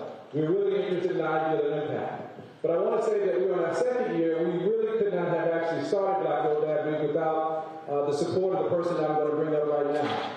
The Columbus Urban League actually supported us when this was just a dream that I had in my head. And actually, it's through the support of the president and CEO of the Columbus Urban League that we actually have the benefit of being here today. So I want to bring on President and CEO Stephanie Hightower to say our introduction.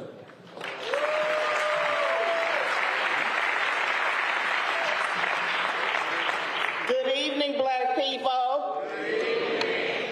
Jewel, thank you in Male Behavioral Health for this week's showcase of the vibrancy of the Black community during Black History Month.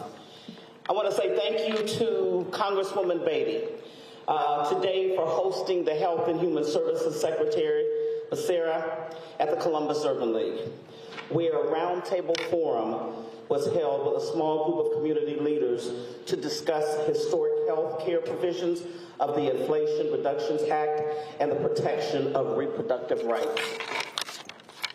Thank you, Mr. Roland Martin, for sharing your wisdom and insights on the state of Black America. I know you, like National Urban League President Mark Morial, believe in a principled resistance movement that says the following: no to voter suppression, no to restrictions on reproductive health, no to a warped and whitewashed fantasy of American history, and no to economic injustice and systematic racism. The Columbus Urban League is proud to be a sponsor of Black Girl Dad Week. Like everyone here tonight, we look forward to hearing Mr. Rowland's perspectives and an engaging Congresswoman fireside chat with our beloved Congresswoman. Thank you, Jewel, and let's have a good evening.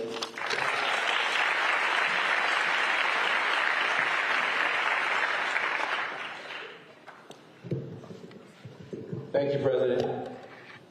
So at this particular time, I'll just share with you one of the things that I have in common with the Congresswoman, besides being passionate about Black life, is the fact that we have some of our deepest loved ones involved in dance. And so I am super excited for those folks who have never seen Dance Elite Performance Academy, also known as DEPA, perform. And so we're going to actually have some of these young folks come out here and do a quick performance. So actually, I think I'm supposed to do the music. So let me get off this phone and cue up the music. I just looked over there at Brother Dami, and I'm like, he out the way.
I mean, Abba.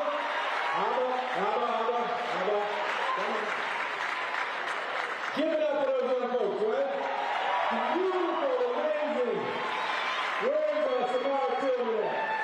Is Samara Tillman over here? I want y'all to see the person that's responsible here. Come on out of here.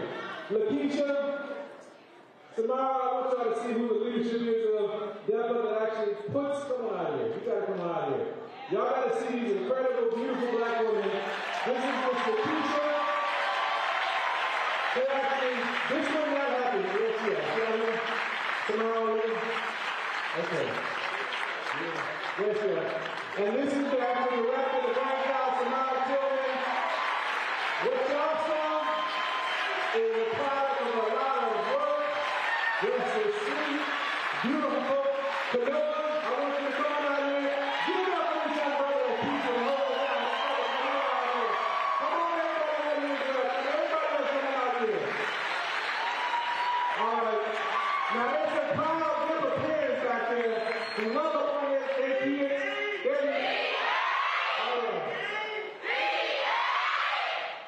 All right. You want to say the word? You sure? Oh, my boss is telling me we are accepting enrollment in the month. All right. Just thank you, Mr. Woods, for always. I'm sorry.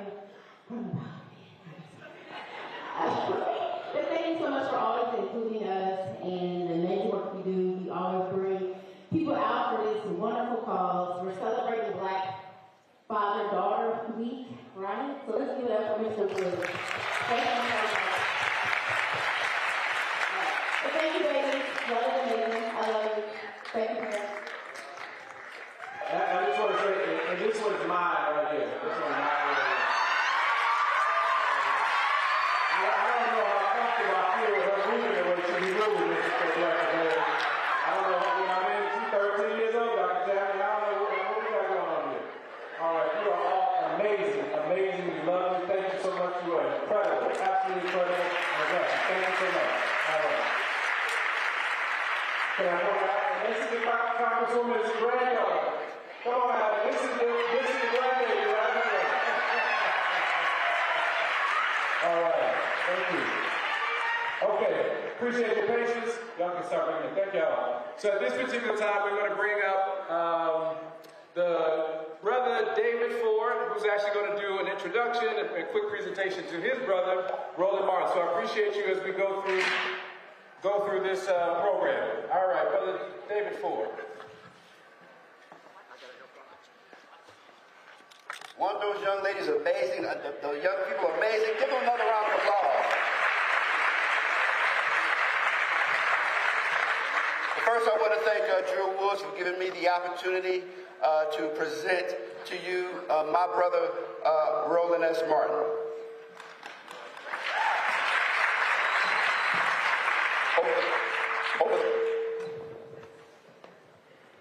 Over the I don't have control of that. Try this. How's that? That's better. Over the course of a journalistic career that has seen him interview multiple U.S. presidents, top athletes, and entertainers in Hollywood, Roland S. Martin is a journalist who has always maintained a clear sense of his calling in this world. Many have bestowed upon him the moniker, the voice of Black America. Martin is the host and managing editor of Roland Martin Unfiltered, the first daily online show in history focused on news and analysis of politics, entertainment, sports, and culture from an explicitly African-American perspective. It was launched on September 4th, 2018. On September 4th, 2021, Martin launched the Black Star Network, an OTT network that featured a variety of shows focused on news, culture, finance, wellness, history, and wellness. Okay. BSN is available on Apple and Android phones, Apple and Android TV, Roku, Amazon Fire, Xbox One, and Samsung TV. For the past 2 years, Martin has produced a twice-daily commentary on iHeartRadio, Black Information Network, heard on nearly 40 stations nationwide. Martin is the author of 4 books. His latest is White Fear, How the Browning of America is Making White Folks Lose Their Minds. His other books are Listening to the Spirit Within, 50 Perspectives on Faith, Speak, Brother, A Black Man's View of America, and the first, President Barack Obama's Road to the White House, as originally reported by Roland S. Martin. Martin is a sought-after international speaker, delivering speeches and lectures to numerous groups annually, electrifying audiences with his deep understanding of history, politics, and culture. He has been named 4 times by Ebony Magazine as one of the 150 most influential African Americans in the United States. Martin was also awarded the 2008 President's Award by the National Association of Black Journalists for his work in multiple media platforms. He is a 4-time NAACP Image Award winner, including named Best Host for the last 2 years. Martin spent 6 years as a contributor for CNN, appearing on numerous shows and earning accolades near and far for his no-holds honesty, conviction, and perspective on various issues. In 2009, CNN was awarded the Peabody Award for its outstanding 2008 election coverage, of which Martin was a member of. He is the former founding news editor for Savoy Magazine under the team of New York-based Vanguard Media, and the former founding editor of BlackAmericaWeb.com. Mr. Martin is a life member of the National Association of Black Journalists, a life member of Alpha Phi Alpha Fraternity Incorporated, and a member of Sigma Pi Phi Fraternity Incorporated. He is a board member of the education reform group 50 CAN.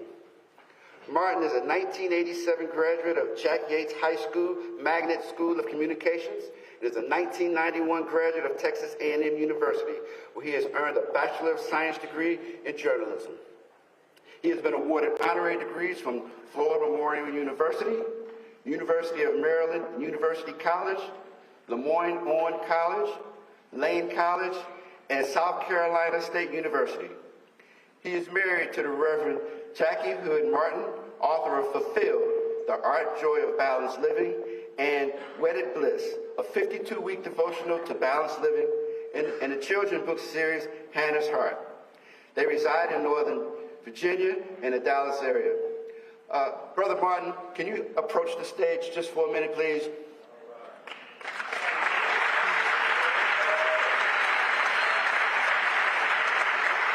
So with all these great accolades and all this work that he is doing, he is still a dedicated, faithful member of Alpha Phi Alpha Fraternity Incorporated, and us at Alpha Rho Lambda chapter here in Columbus, Ohio, like to welcome our brothers who come in. So we have for you a small token of our appreciation for all you do, not just for the fraternity, but for the community at large. So thank you very much for everything you do for the community, and it is much appreciated, and it is much needed here in the community, for us black folks to, advance and strive for better things. So thank you very much. We appreciate you. Appreciate it. All right. Appreciate it.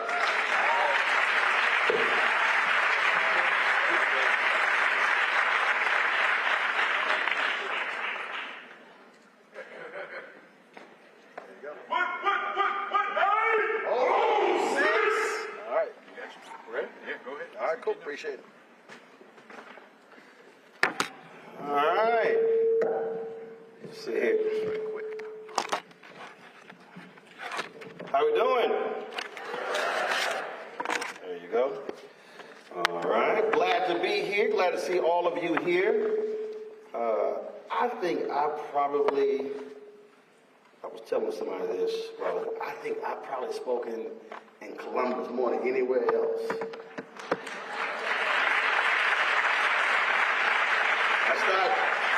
That's not a joke, literally. I think I've been, this may be my 8th or 10th speech here over the years, and somebody was like, why is that the case? I was like, because folk there want to hear the truth. That's probably why. I'm like, don't be wondering why. Let me put this microphone on. So we do double duty. I did a show a little bit ago, and you heard him talking about the Black Star Network. And so when you own your own stuff, you don't have to ask permission to do stuff. So we are actually, this program is, we're live streaming it on the network right now, so folks can either go to our YouTube channel. So folks who are not here, let them know how they can actually watch it, or our Black Star Network app. In addition, our Black Star Network, we're located on 4 different fast channels. So we're on Amazon Freevee, Amazon News, Prime Video, and also Plex TV. And the reason I say that's important because March 16, 1827, Freedom's Journal was the nation's first black newspaper. And in the 3rd paragraph, they said, "We wish to plead our own cause, too long have others spoken for us." And a study was just released showing how African Americans watch TV more than anybody else, which is good and bad. But it said that we have a mistrust of mainstream media in terms of how we are portrayed. And what often happens is there are things that happen in our community every single day that no one ever hears about. Things that are amazing that don't get covered. And we've always done that when I was at TV1, even when I was at CNN. But even still at those places, it was still dealing with bureaucracy and having to ask folks, can we do this and can we do that? And when TV1 ended News One Now in 2017, I made it clear that I was going to launch the platform because I wasn't interested in asking somebody else, can I? And it's always interesting, too, because I'll talk to folks and they'll be like, man, I saw you, why you carry your own tripod? And why are you doing that sort of stuff? And I explain to people, this is not about ego and trying to look good, because I said, well, why am I going to pay somebody to fly with me, to set the equipment up, pay them a per diem, hotel room? I said, when I can do it myself.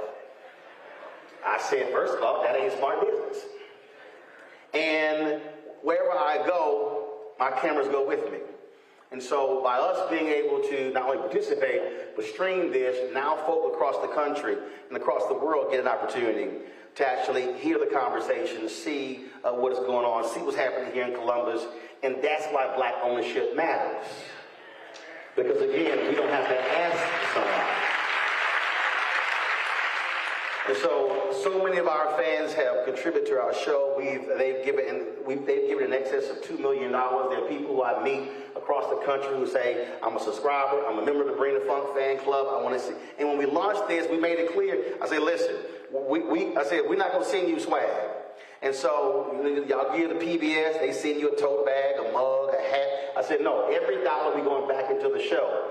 And probably out of the 25,000 people who've given, we've maybe had 30 to 50 people who complain, well, I ain't getting nothing. And we said, yeah, you're getting this show 2 hours a day, the Roger Muhammad show 2 hours a day, a financial show, a wellness show, a history show, entrepreneurship show, plus our coverage of live events.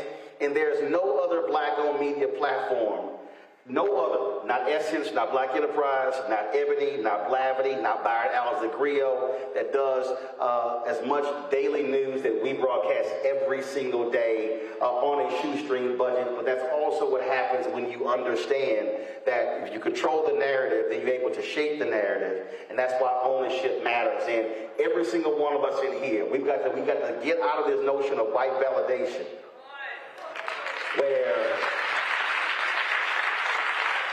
where we operate, where we want to put CNN and MSNBC first, and ABC and NBC and CBS, and I'm sure folks here like, oh man, is a dispatch here? Where are the local TV stations? Well, I don't ask where are the local TV stations when I own mine. So if they never show up, we still are going to have the coverage. So those things are critically important. And so please support us and download our Black Star Network app. Let folks know because Gil Scott Heron once said the revolution will not be televised, and I added, but it will be streamed. And so that's what's going on.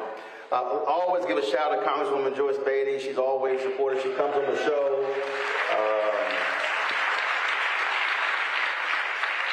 You know, all CBC members have a standing opportunity to come on, and I can tell you, now Congresswoman Bailey should be saying, hey, can I come on like next week or something like that? See, she don't do me like Congresswoman Maxine Waters. She'll call me at 5:40. She's like, hey, brother, can I come on the show? And I'm like, we live in 20 minutes.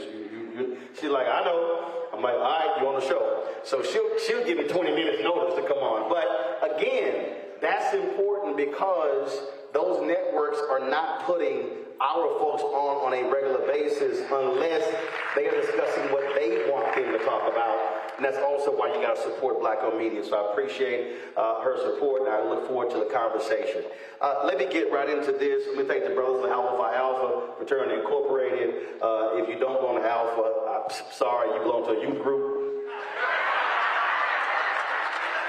Brother, he walked in that Kappa hat. I said, the only red and white I acknowledge is Delta Sigma Theta. He's like, no, we crimson and cream. I'm like, you red and white. Stop it. So glad to see members of the Divine Nine as well. Also, folks with the links in the Eastern Star and Prince Hall Mason. And let me say this here, our organizations, I appreciate our organizations, but I wanted to remind us of something that Dr. King said in his book, Where Do We Go From Here, Chaos of Community. And he said there are 4 institutions that are primed to liberate Black America: the Negro Church, the Negro Press, Negro fraternities and sororities, and Negro professional and business organizations. And he said that neither one of these institutions have fully given themselves to the full liberation of our people. And I have traveled the country, and I've spoken this for years, and I've spoken at the AK Convention, the Delta Convention, at Sigma Gamma Rho, I've spoken to the Alphas, and I say to all of them, I said, we have these amazing institutions, but I fundamentally believe we spend too much time on insular business as opposed to external issues. And if we're going to have a greater impact, then we need to see folk dressed up in black and gold, pink and green, blue and gold, red and white, and our colors at the school board meeting, the city council meeting, the county commissioners meeting, in the state capitol, in the nation's capital. And there should not be a single politician in Columbus when they see folk coming in their colors, they don't shiver with fear, but when they say, those folk may very well put me out of office.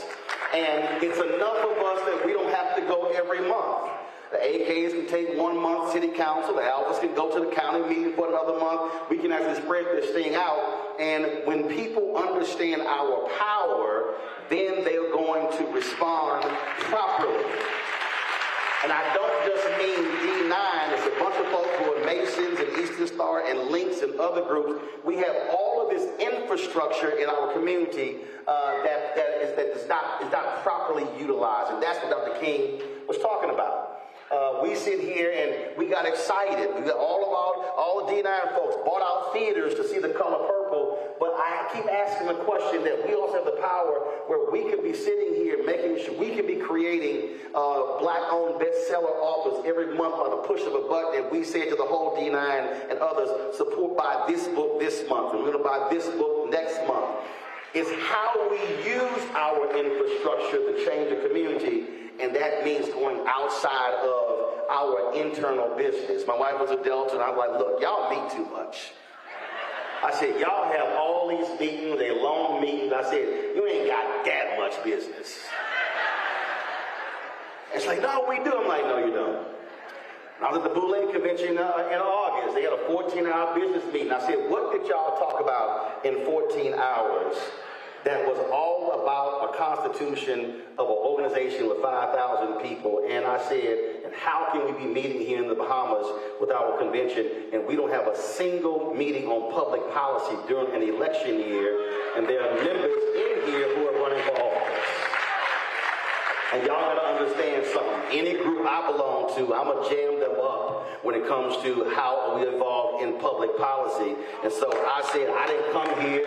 I come to Bahamas anytime I want to. I said, but I ain't coming to a meeting if we're not talking about stuff beyond what concerts we're gonna have later on. And so I said, y'all might have reconsidered letting me in because I'm gonna jam you up. And a brother asked me the other day, he said, man, am I going to see you in San Diego? I said, we better be having a public policy conversation in San Diego, or it's going to be a problem when I roll up in San Diego. And I said, and let me be real clear, and I tell everybody this here, I will publicly call you out. And a brother said, they might kick you out. I said, I wouldn't advise that. And why do I say that? Because we have to be willing to challenge our organizations. And my position is very simple. If you do good, I'm going to talk about you. If you do bad, I'm going to talk about you. At the end of the day, I'm going to talk about you. Because again, my mom, her parents had 8 kids. They had 39 grandkids. They got 70 plus great-grand, 100 and some odd great-great-grand. I don't need friends. And so when you have that position, you're not worried about what folk have to say or think. Let me speak to the issue at hand while we're here and we're about to have the fireside chat. I was flying here and I left out of Dulles Airport in D.C. and there was a sister behind the counter. Her name is Clarissa.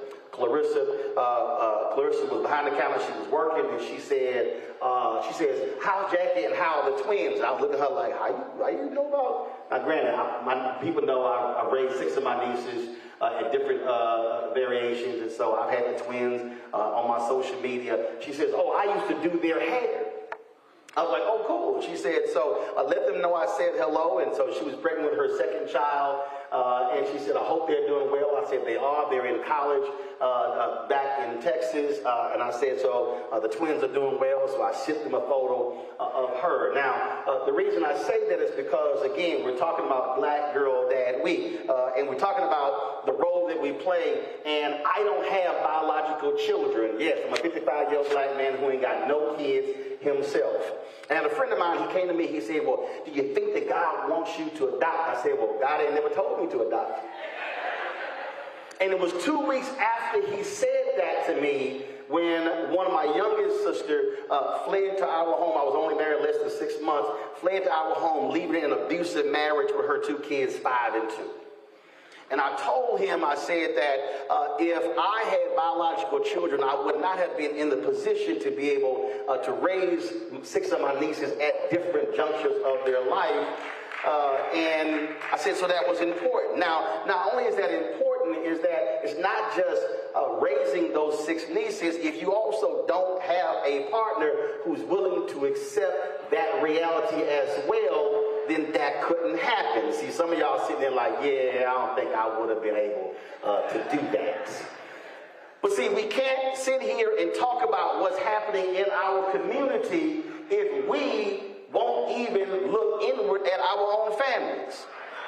See, let's just be real honest. I told y'all I ain't got a problem saying some stuff. A whole bunch of us have Sunday dinner after church every single Sunday, and we sit here and go to those dinners, and we lament, I hope they don't ask that little girl, that little boy to say the prayer. We're going to be here all day.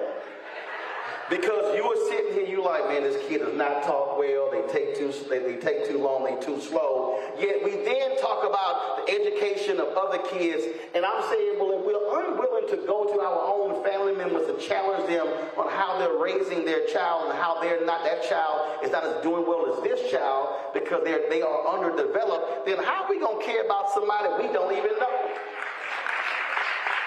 See, I can't be on television, on radio, talking about how we need to be raising our children and how Black men need to be operating if I don't actually do it myself.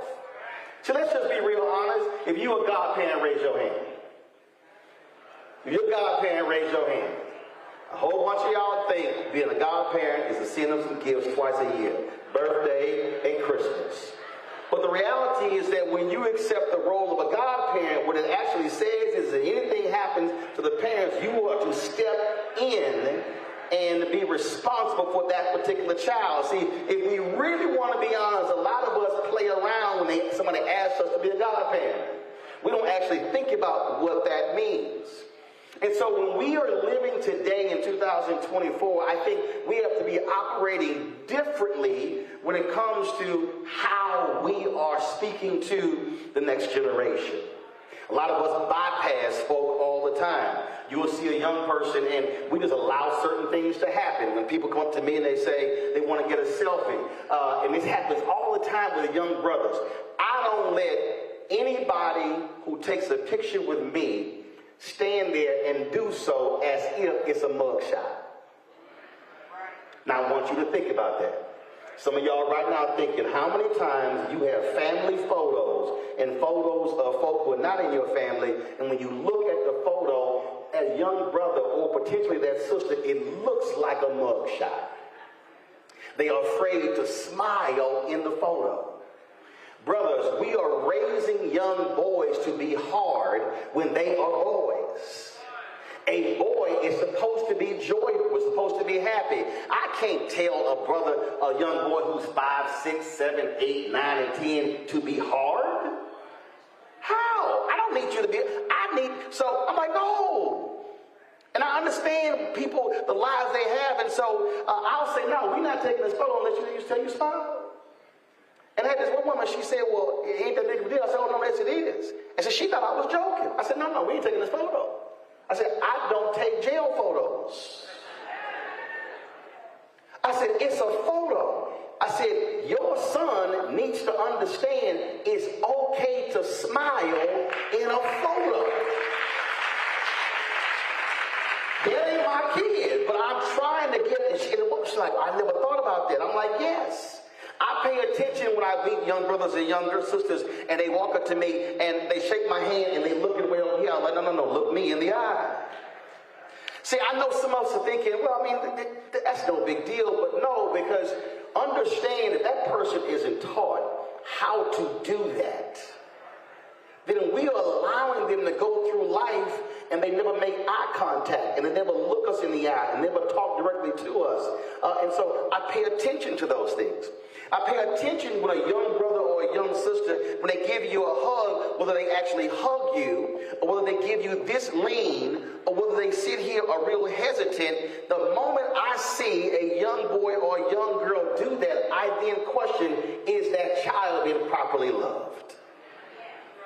See, my nieces and nephews know, I don't care what age, since they were children, they could not walk into any house I'm in and not come speak, and you gonna hug. Now I had somebody say, well, you should be forcing those kids to hug. You've got kids out here who've been sexually abused. I said, yes. I said, but not in our family. I said, I'm going to teach my nieces and nephews, you're going to properly appreciate elders in terms of you're going to speak to them, you're going to embrace them, because in our family we don't hug.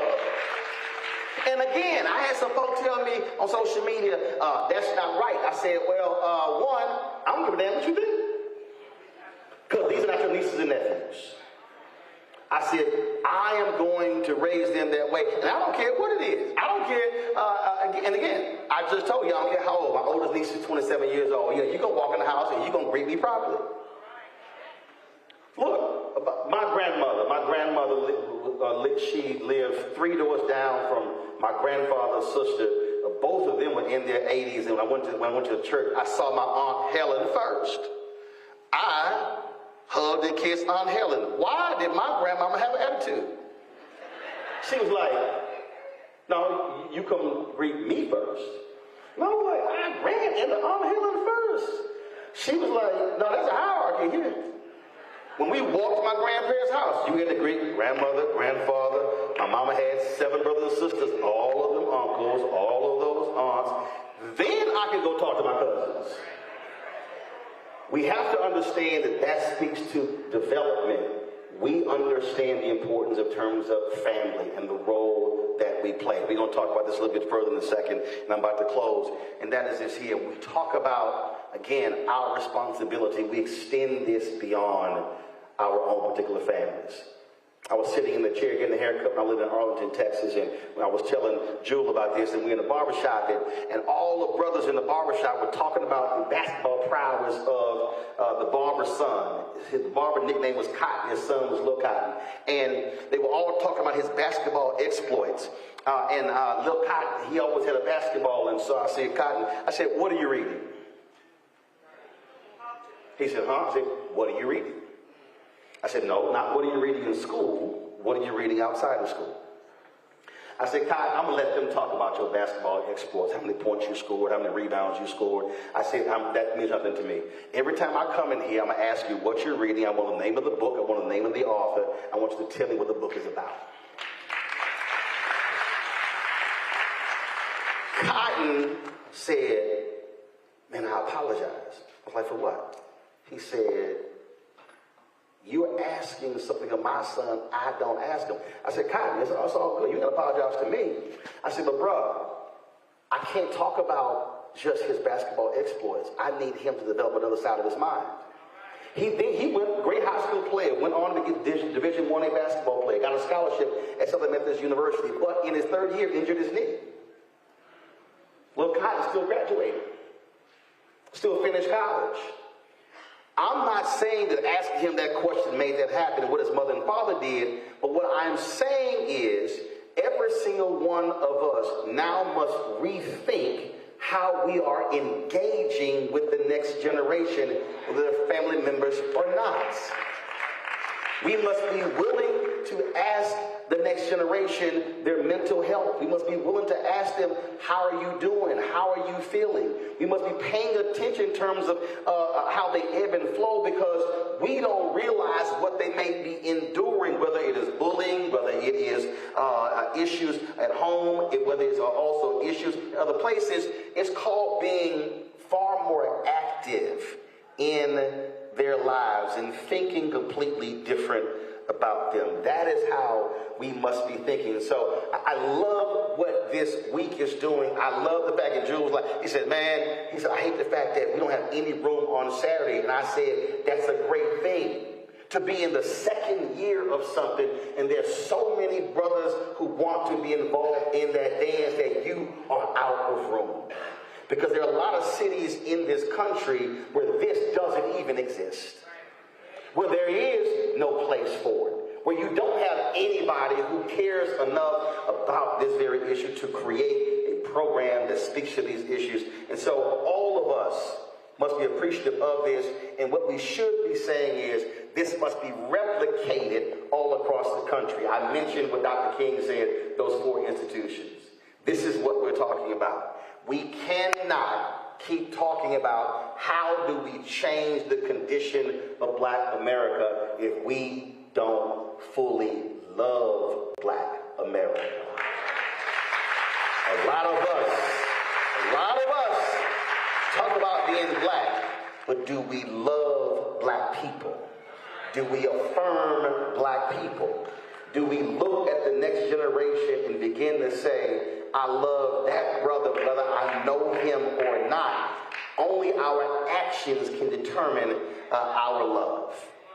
I'm wearing this hoodie, and it's the final comment before we go to the next phase, because today is the 90th birthday of the great Bill Russell. His wife sent me this hoodie, and so normally I'm dressed up and stuff like this here, but today, February 12th, he would have turned 90 years old.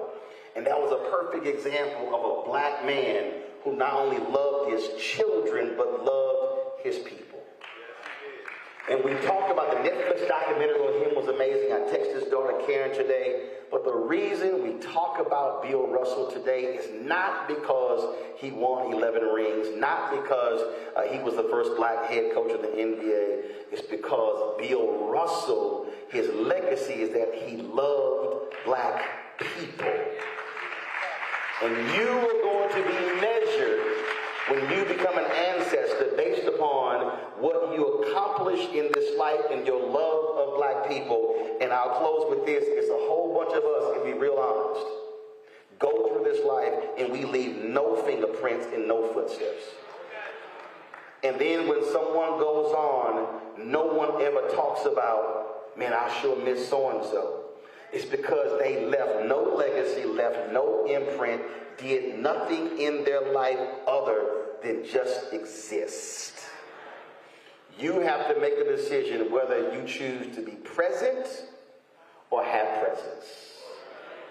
And if you are just present, you just in the room.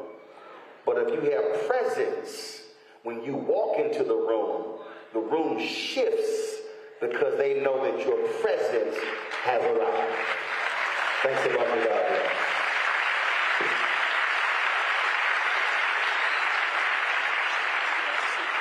Cool. I'm going to grab the microphone. Give it up one more time for B. Roland Martin. Thank you so much, brother.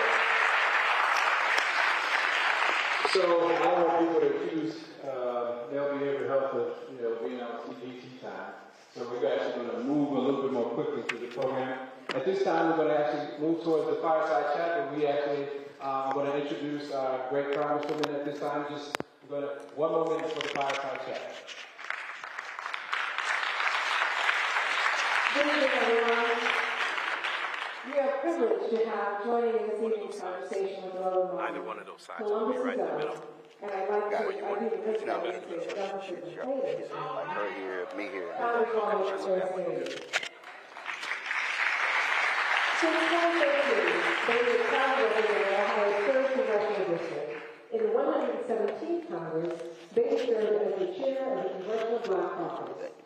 In this 118th Congress, Bailey currently serves on the exclusive House Committee on Financial Services as a ranking member of the Subcommittee on National Security, Illicit Finance, and International Financial Institutions. The Financial Services Committee oversees the entire financial services industry, including the nation's banking, securities, insurance, and housing industry, as well as the work of the Federal Reserve, the United States Department of Treasury, and the United States Securities MILL and Exchange Commission. Bailey is a vocal leader and advocate for the issues impacting Black Americans, including... That's too much, that's enough. Okay, including voting rights reform, police brutality, financial inequality, diversity and inclusion, healthcare access, and gun violence prevention. In July 2021, as those of us locally will certainly remember, she was arrested while protesting for voting rights in the U.S. Senate. That same year, she was pepper sprayed in Columbus while protesting the murder of George Floyd. As chair of the Congressional Black Caucus, Bailey was instrumental in the crafting and passage of key bills and executive orders. In 2021, she was credited with uniting Democratic Congress members in support of the $1 trillion bipartisan infrastructure plan, which will rebuild America's roads, bridges, and rails, expand access to clean drinking water, ensure every American has access to high-speed internet, tackle the climate crisis, advance environmental justice, and invest in communities that have too often been left behind.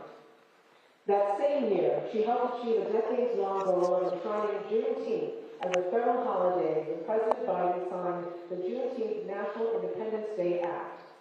She also served as a key advisor to President Biden as he drafted his 2022 executive order addressing police brutality. As a vocal advocate for women, Congresswoman Bailey served as a key supporter of Supreme Court Justice Ketanji Brown Jackson during her vetting and nomination period, and even testified on her behalf before the Senate Judiciary Committee. Congresswoman Bailey was a loving, devoted wife and partner to attorney Ira Bailey Jr. until his death in 2021, and is a proud grandmother to Leah and Spencer, who lovingly call her Granny. Thank you, Congresswoman, for making time to join us for this critical and timely conversation and inform not only as a national leader, but make it relevant for our constituents here in Ohio. May I present Congresswoman Joyce Bailey.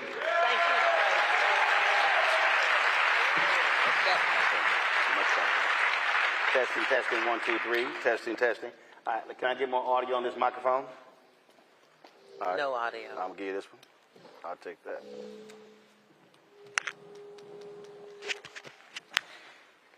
No, right there. Use that one. Okay. Testing. Testing. Testing. Okay. I'm going to actually just, we're going to do a little pivot as opposed to spending a lot of time. Testing, testing. We got one. This is good.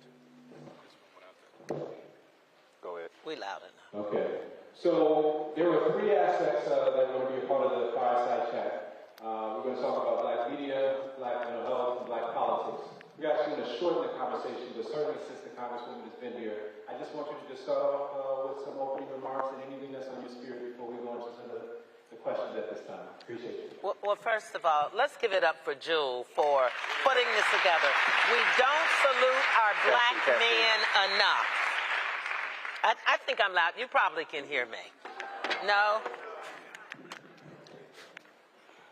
Well, I wanted to thank Jewel and thank you for applauding him, because so often we don't talk about our Black men in this light. We have a lot to say. But I just want to personally thank you. And Roland, thank you for being here. Stephanie Hightower opened it up today. And I want to say thank you to the Columbus Urban League, because we have so much at stake.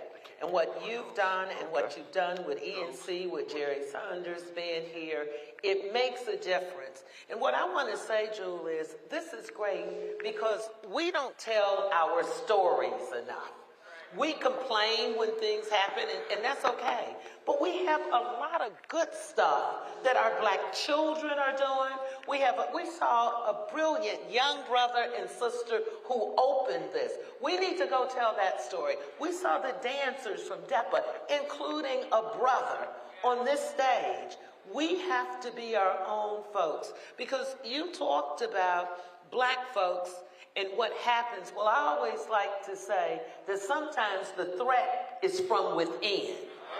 And that's what makes tonight so good. And when you talked about the difference of being present and having presence, it's just like when you walk in the room and you say, hey, what's happening? Versus when you walk in the room and you say, let me tell you what's happening. Let me tell you what we have to do. And so I'm here to say thank you, because we need a lot of help. We're in a very difficult time in this country. And one of the things we were talking about early is the young rapper that they had to take. Plies. Now, if you can get beyond some of the language in it, he was telling the truth. We don't brag enough. So one of the things I'm going to say, let's not be our own threat within and our own enemy to black people. We got enough other folks that do that to us every day.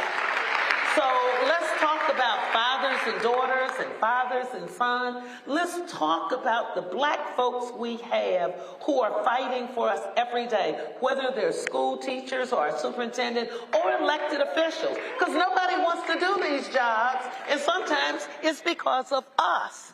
And so I just want to applaud everybody for being out here. I know you could be somewhere else, but you are our strongest support team, because we have so much work, whether it's domestically or internationally. But we say this, I'm going to end with this. We always say, this is our most consequential election in our lifetime.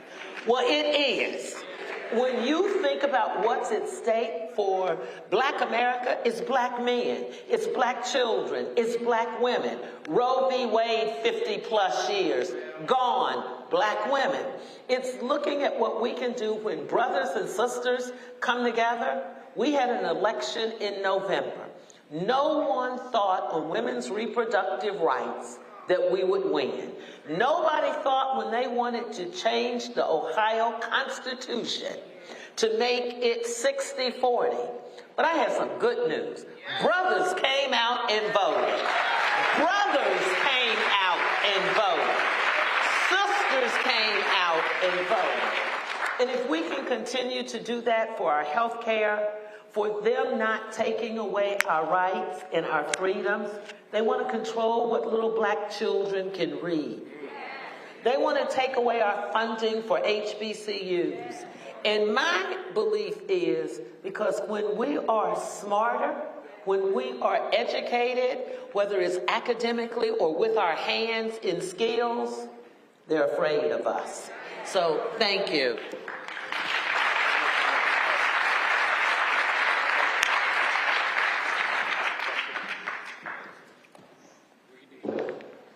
This one doesn't work. Nah, it's on. Right. Okay.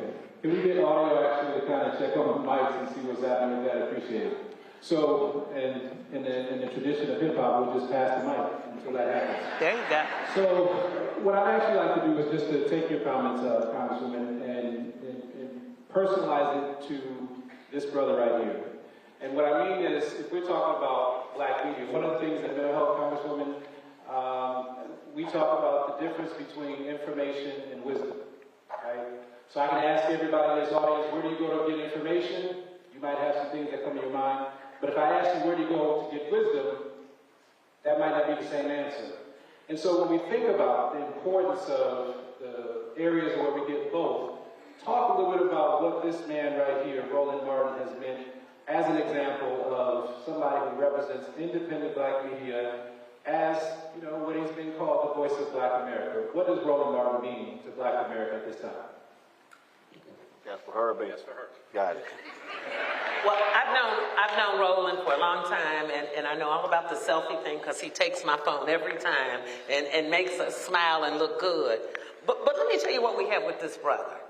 He's unfiltered. He speaks truth to power.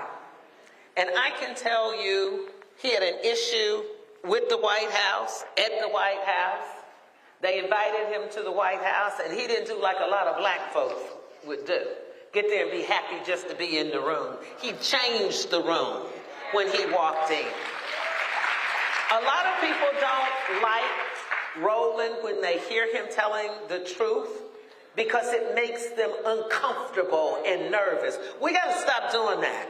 We have to stop being nervous when people like Roland Martin makes a difference. We have things because he has spoken up, not for himself, but for us. He can walk in any room as Roland Martin, and I have watched him, and he is unfiltered and he doesn't change.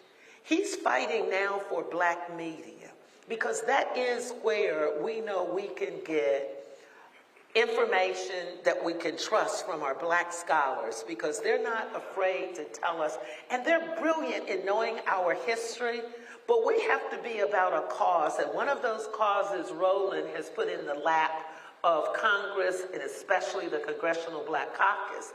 The data is frightening. When you look at everybody wants him at every event because it's always good to have some black folks in the room. But then they don't want to come and spend money with us. And that is the biggest fight that we're doing right now with black media. But he makes a difference in our educational system. He makes a difference when we talk about history and scholars. We were earlier, and I'll end with this because I know time is short, but we were talking about, we have our superintendent here. We were talking about funding to HBCUs, and we were talking about the Pell Grant. When you think 75% of black folks go to school on a Pell Grant, when you think about black colleges only make up 3% of the colleges, but check this out. 40% of all black engineers went to an HBC. 50% of all teachers went to an HBC. And it gets better. 70% of all doctors and dentists graduated from an HBCU.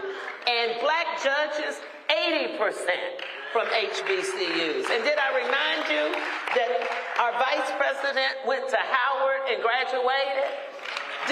And so when you think about what we get, we have an administration that has put more black women in cabinet positions than all the rest of the presidents added up together. Part of that is because Roland Martin has asked the question, what are you going to do when you're in the room?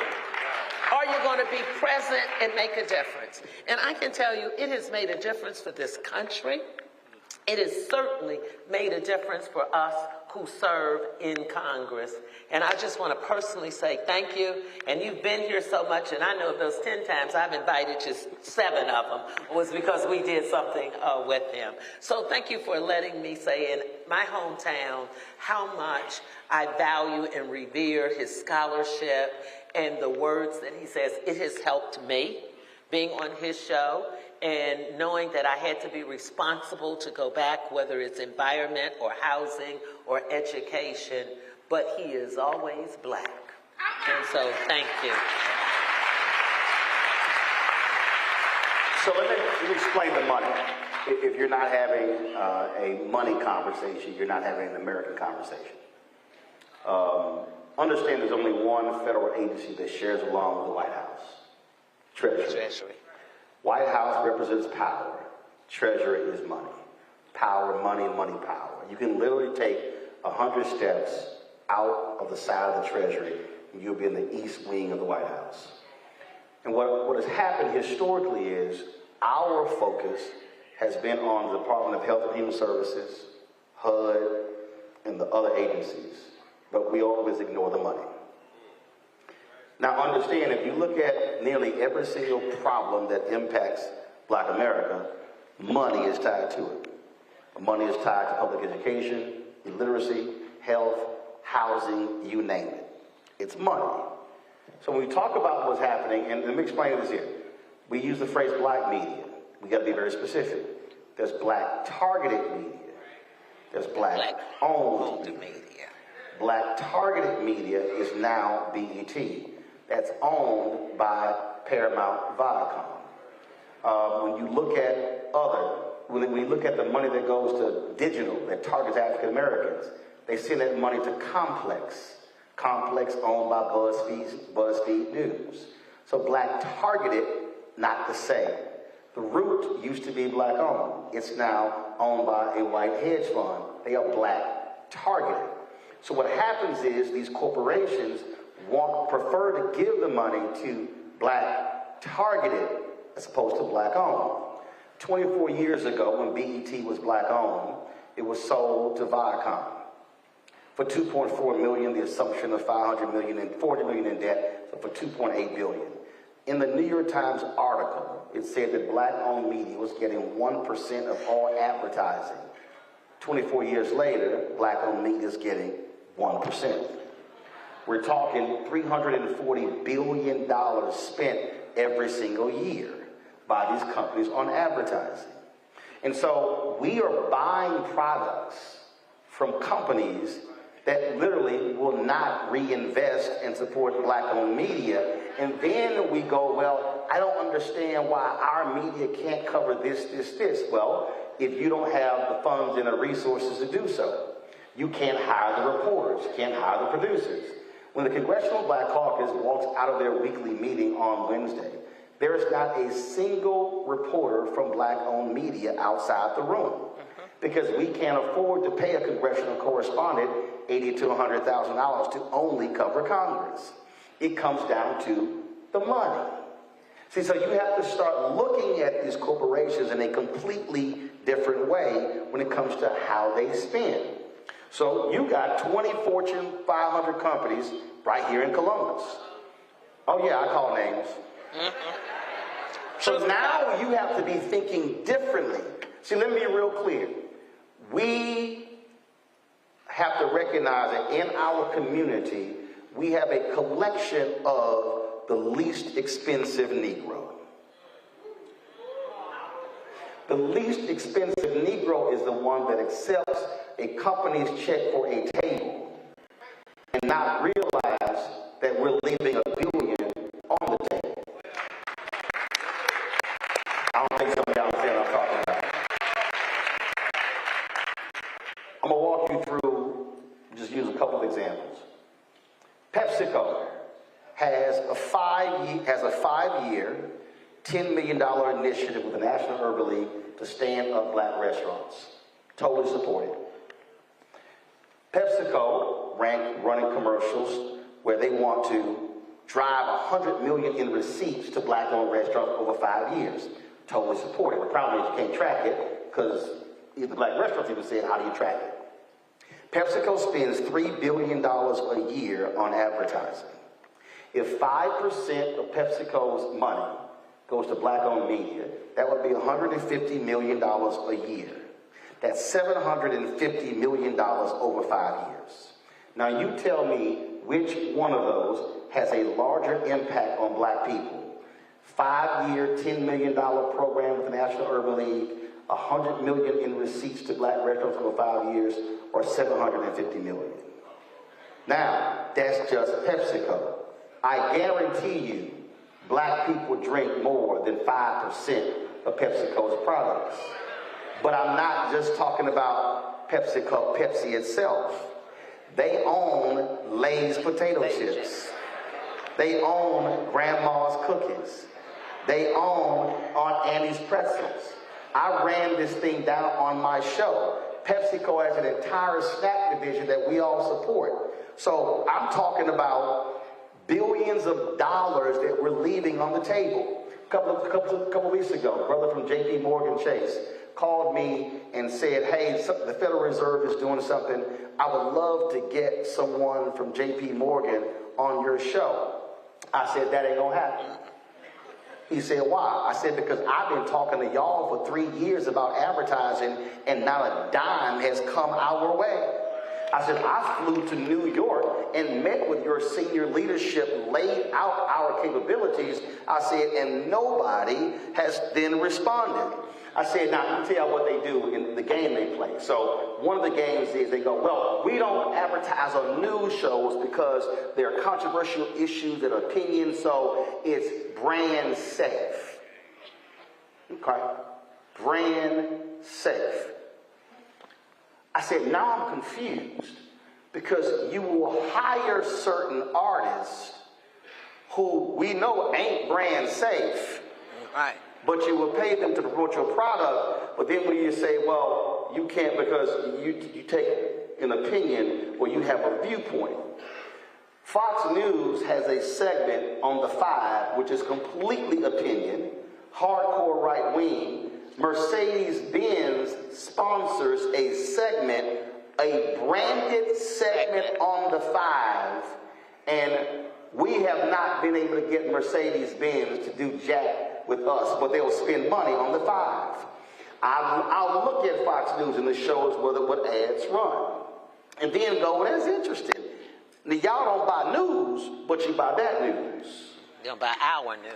Oh, but brand safe. Understand what goes on here. That's why they're able to have 2, 3, 4, 5, 600 reporters and producers, because they are getting a lion's share of the money.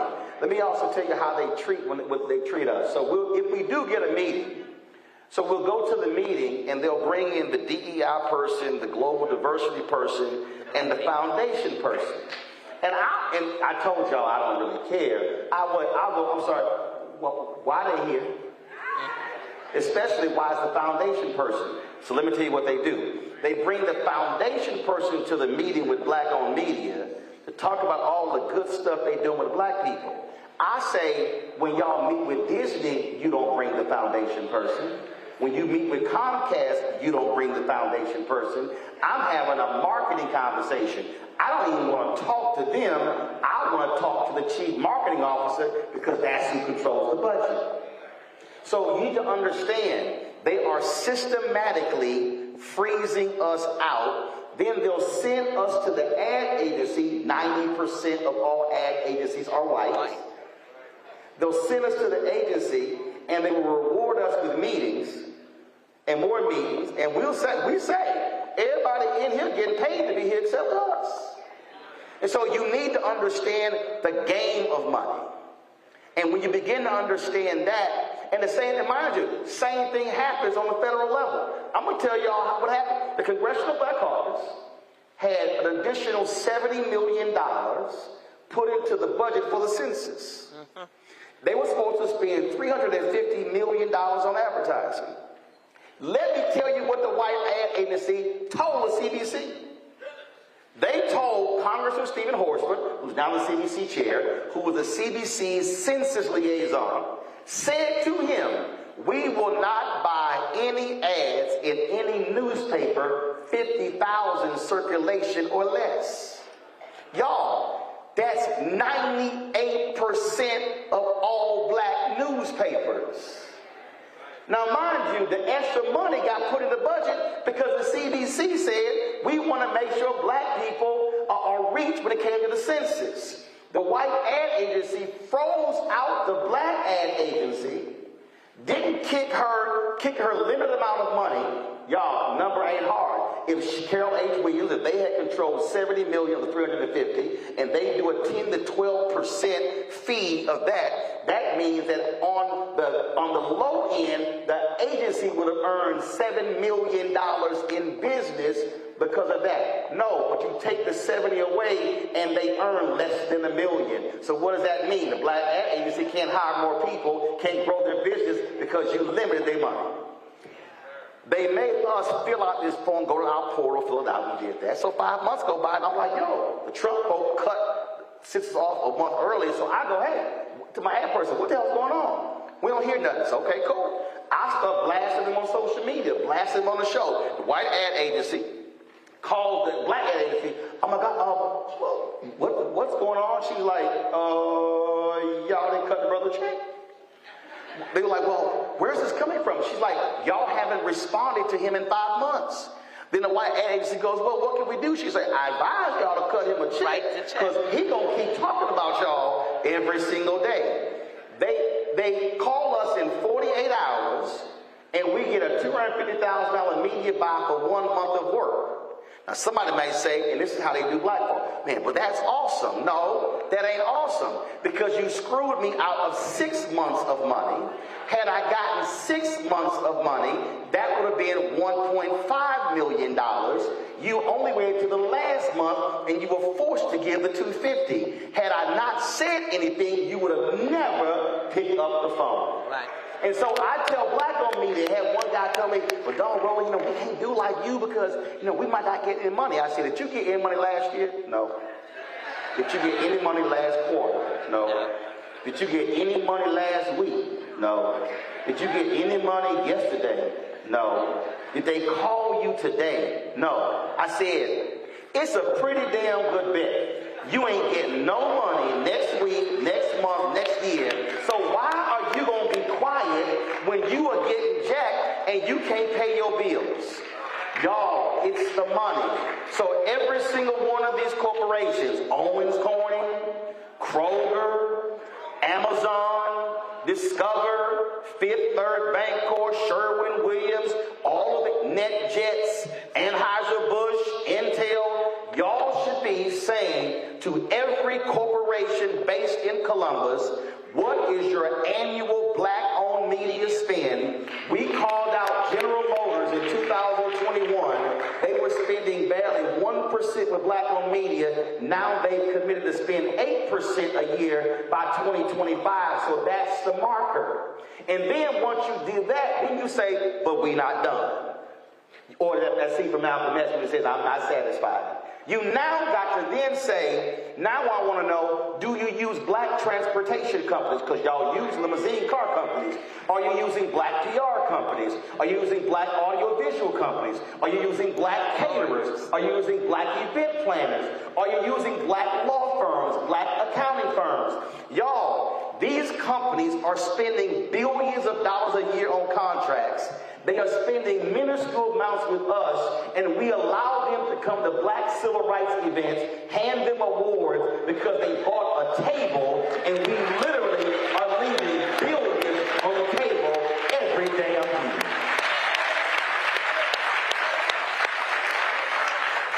And you have to like to follow that. That's not cool.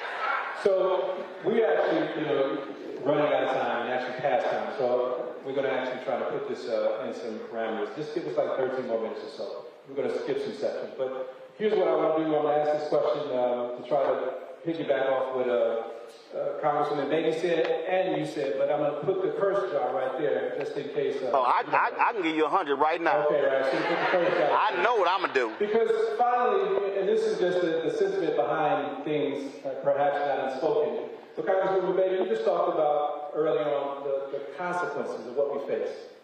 And the reality is, besides facing a narcissistic sociopath who might be president, the reality is there might be some of us who still feel like, in many ways, well, there's really no difference between folks in the parties. And I actually just wanted to mention, and I want everybody to buy Roland's book, but there's a book that people might have heard of recently by Clay Payne called The Grift. The downward spiral of black Republicans from the party of Lincoln to the cult of Trump.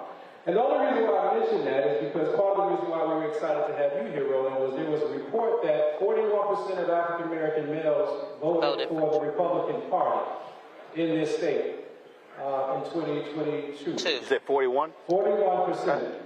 And I know one of the things that you've been very specific about is creating space for you to have conversations with black Republicans or black conservatives. So I want both of you to talk a little bit about, as we sort of end this section, about not only is, what do you say to these people who don't see a difference between Democrats and Republicans, and specifically for some of these African-American males who are actually believing that maybe some of the policies of the Democratic Party just don't actually see them as men. And so this whole masculinity from the Republicans or these conservative values.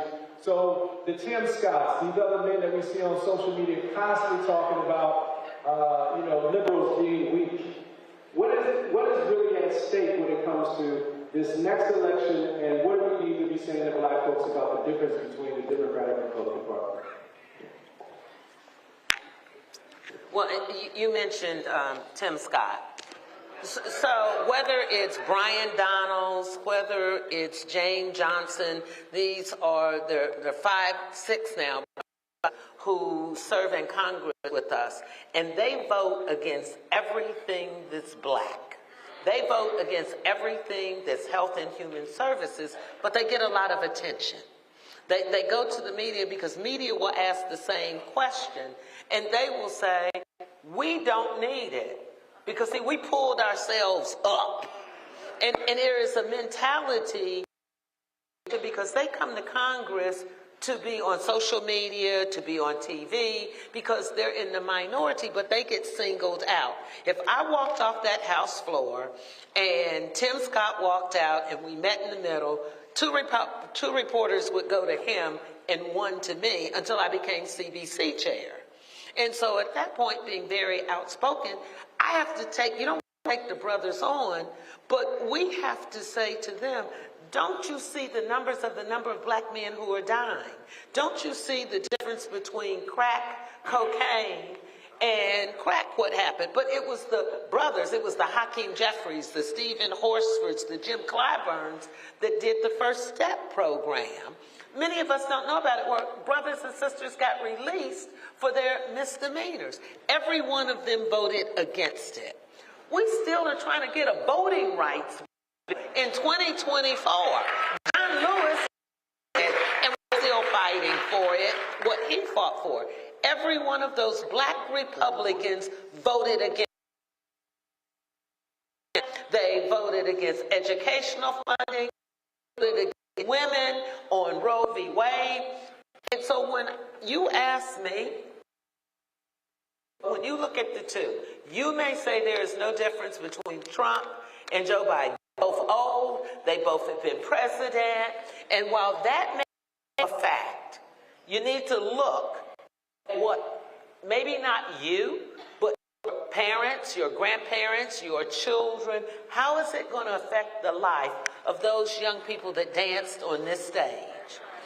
When you think about, my grandmother and mother had more rights than I have now.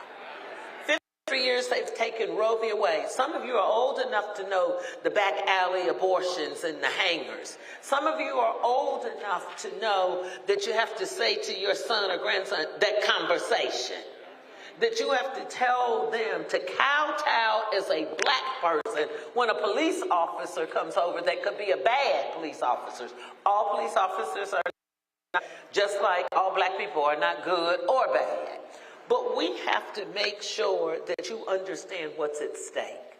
Roland's book gives you an amazing outline. We don't do enough to remind us of our history. We don't do enough to share what you have. You can name a topic. And I can tell you that this administration, when you think about having Ketanji Brown Jackson on the Supreme Court and what that means, Trump packed it with 3 justices so they could take away Roe v. Wade. Very strategic. And we have to do that. They've taken us back to slavery days. You know, we talk about we need affordable housing. I get more letters about people, what are you going to do, Beatty, about affordable housing? You're right, we need it. They vote against it every time we go up. If we're not in charge, you would not have gotten those $1,400, those $2,000 checks. You would not have gotten that, but for we were in the majority and issued those things. If you look at what's happening now, you watch the news. Have you ever heard that a party would let one person come and say, you can be vacated as the speaker? The speaker is the second most important person after the vice president to run this country. And one crazy Republican got up there and said, we want McCarthy out, and they all voted for it. And people dare call me and say, well, why didn't y'all vote to keep him in? That's not our problem. They didn't vote for anything for black people and brag about it. Whether it was the Confederate flag, whether it was education, whether it was food. I mean, they voted against SNAP and WIC and told us we didn't need it. And so what I think, Drew, we don't get excited or angry enough, because when we get angry, we march. Black Lives Matter. We did that. Roland and I was talking about. We thank folks for that. We were doing that in the 60s and the 70s, raising our fist, Black Power. We have to go old school. You have to get angry. When something happens to one of our children in this community, we win together. Well, think about where we are now, that this is taking away the freedom from all of our children. They're against Social Security, they're against Medicare, they're against Medicaid, they're against public housing. There, by the grace of God, go all of us. Now, let's just not forget about that we may have 2 nickels today. They take away your health care, you in the hole out there asking for government help. And everybody has a Bobo or a Bebe in their family that has had some challenges. Everybody in this room knows someone that needs help. They don't believe in that. But let me just say what or Roland or Joyce or other folks that are out there, this whole economic justice is very key to our future and our children's future. When you think about corporate America, and I'm not anti-corporate America, but I'm not afraid to speak up with him. I went on, you heard Tracy read my committee, to have a sister that's on national security, international finance, and illicit finance, that I have, we're in the majority, this little black girl, subpoena power. We brought in Jamie Dimon, JP Morgan Chase. We brought in Wells Fargo, Goldman Sachs, and they had to come before Maxine Waters and Joyce Beatty. That was one fun day.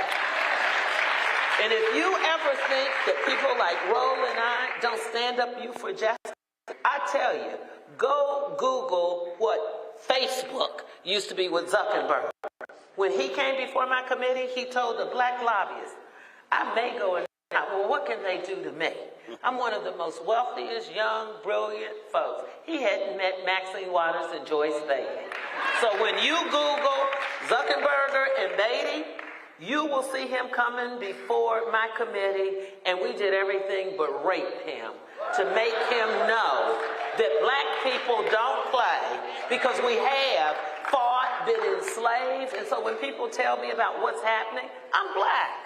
You know, my grandmother and great-grandmother washed enough dishes and took care of folks and fed people that we have to stand up to everybody. And lastly, on Roland's point, corporate America, the big giants, when George Floyd, one of the greatest things I think black people did, when George Floyd died, we came together. Didn't matter if you were educated, if you were Greek, if you ran a program, we stood together. We took on corporate America. They pledged $60 billion to go into black organizations, black companies. You know how much was realized? $250,000 is all they paid. So I joined Roland with going after them. And I'm guilty of it.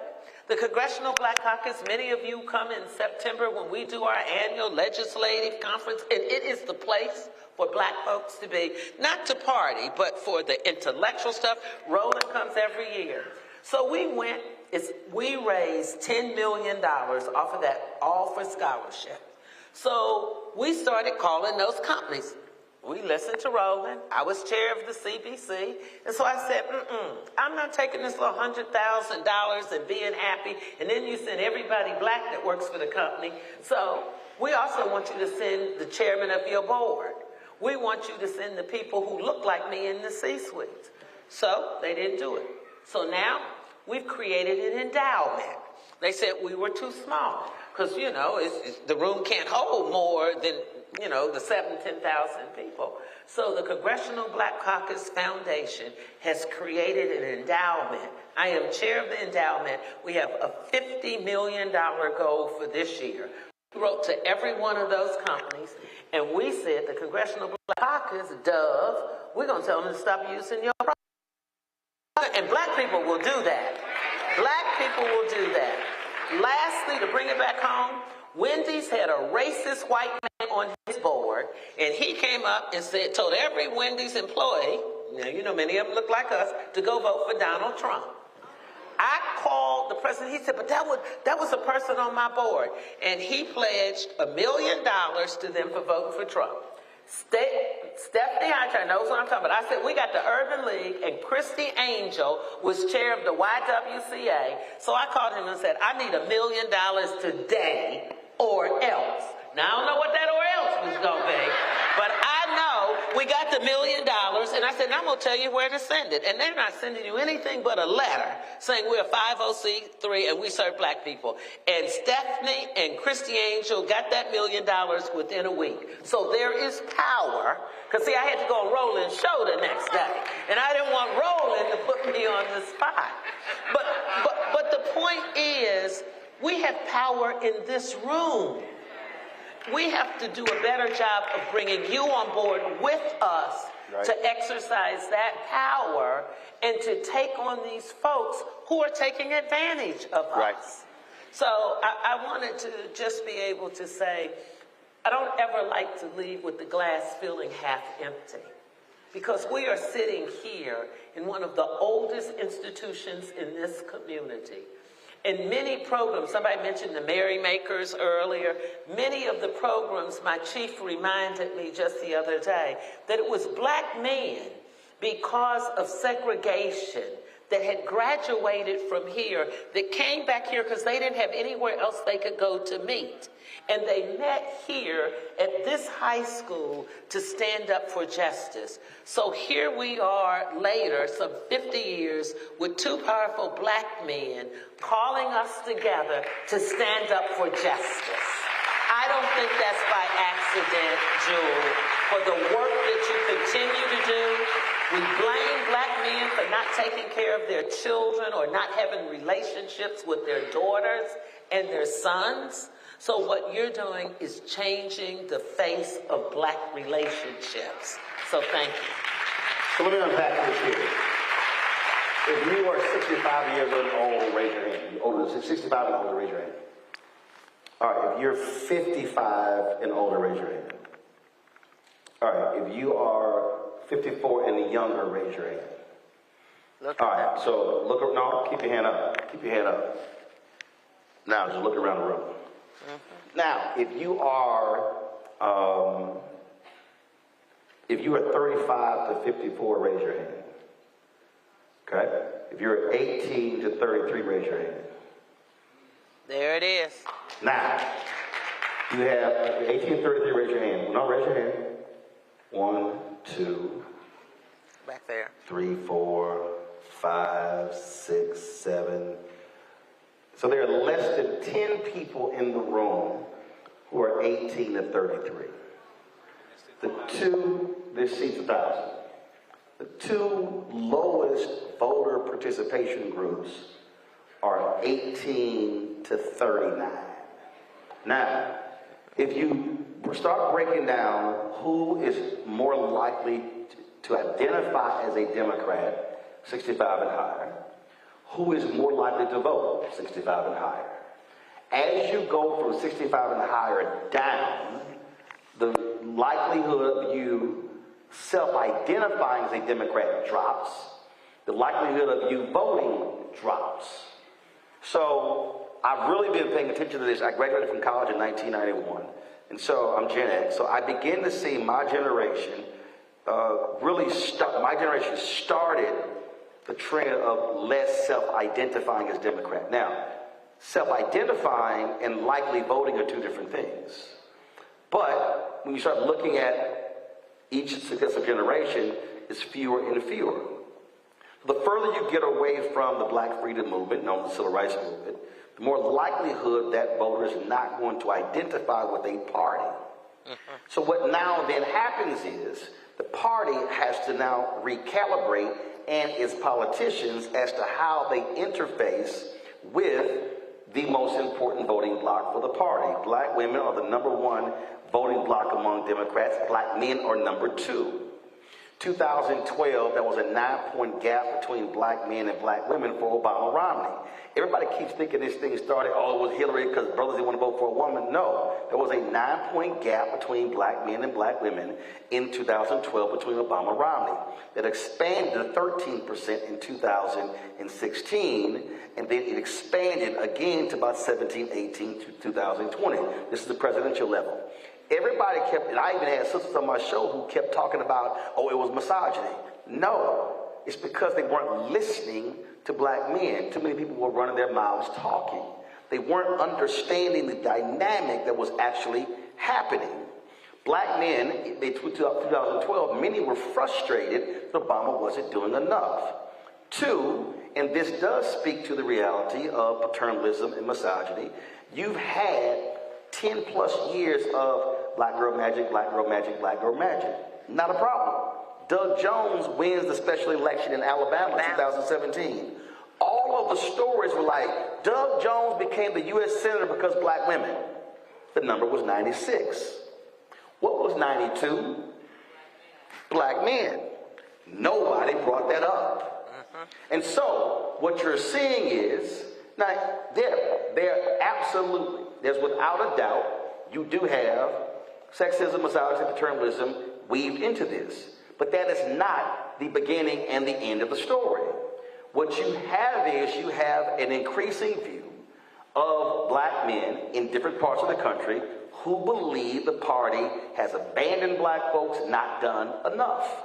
And so what then happens is people do one of two things. They either listen to somebody else or they don't vote. What you also have is an increasing number of black people who are younger who now own businesses. What people need to understand is the flip side of being an entrepreneur, being a part of being an entrepreneur is you want to keep more of what you make.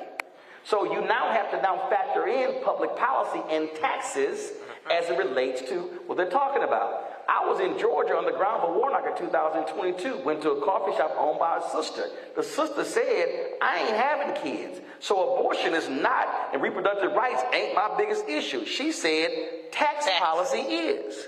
And so the problem is that we are continuing, when it comes to black people, having a post-1970, 1980 conversation, and we're not having a 21st century conversation. What you also have to understand is that the Democratic Party is dominated and run by white consultants. Those white consultants don't want to listen to black people. Every election cycle, CBC members, black pollsters, black strategists are in a battle with white consultants. They control the financial apparatus of these parties. But who do they must depend on? Us. They are still running the old playbook. Now, do people get mad at me when I bring up Obama? They go, man, you can't criticize the president. Actually, I can.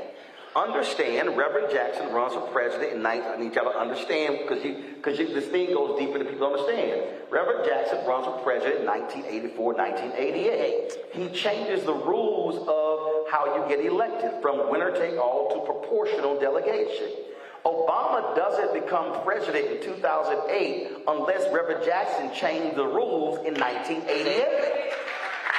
Now, when Reverend Jackson changes the rules, Ron Brown becomes the first black chair of the Democratic Party. The late Dr. Ron Walters assists Reverend Jackson in changing this. So what then happens is you then now have a black infrastructure that is now put in place inside of the Democratic Party when it comes to get out the vote, when it comes to advertising and those things.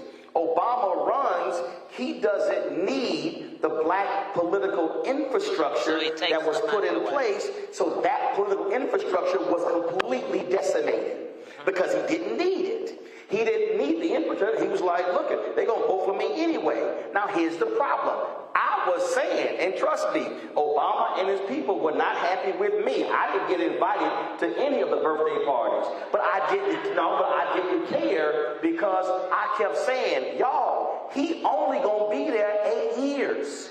There's going to be a party after he leaves. And so what happened was the entire black political infrastructure inside of the party got completely wiped out. In fact, the party got wiped out because you had Obama for America, which was a part of of his political campaign. Then they converted that, and so resources were shifted. The problem is the white consultants inside of the party kept using the Obama playbook. Oh, we don't have to reinstitute the black political infrastructure. We can just send him out, and they're going to follow him. No, because he's not on the ballot. So in 2008, he wins North Carolina by 14,100 votes. Republicans in North Carolina changed the rules. Then you begin to see the falling back of voting rights beginning in 2010 with the midterm elections and all of a sudden Republicans taking control over state legislatures. Then you see Shelby v. Holder. That sped the whole thing up. So now what you have is you now have a Democratic Party that now has to appeal to Jewel, to Representative Beatty, and me in 3 distinct different ways. They are used to talking to us in one way. Same initiative, talk to black civil rights groups, talk to churches, visit them, roll folks out with endorsement. That doesn't work anymore. You now have to micro-target black people. And you can't micro-target black people based upon the country, the state, the city, the neighborhood, the street, and the house. You're going to talk to black people. Who are the black people who want to talk about tax policy? Who are the black people who want to deal with voting rights? Who are the black people who want to deal with reproductive rights? So we now have a much different black electorate, and they don't want to confront that. And so the poll you were talking about was the governor's race between DeWine, who was it, Whaley? So 41% of black men, but the key number was 25% of black women. Black women hate the Republican Party more than anybody else. So if 25% of black women in Ohio voted for DeWine, you got to now be asking, first of all, what was he doing to appeal to a broader black electorate? But that's not the first time. His name is forgive me right now, but he was the mayor of Cleveland. And then he got elected governor and United States senator. If you go back, what's his name? Yeah, the Voinovich. He had a significant percentage of black people because first, he didn't ignore black people. Right. He talked to black people. He met with black people. That's why Larry Hogan won re-election in Maryland, and that's why Maryland has a problem right now. Right now, he's jumped in the race. He's running as a Republican for United States Senate. That may very well be a seat that Democrats thought they had taken off of the map because he's going to get plus 20% of the black vote.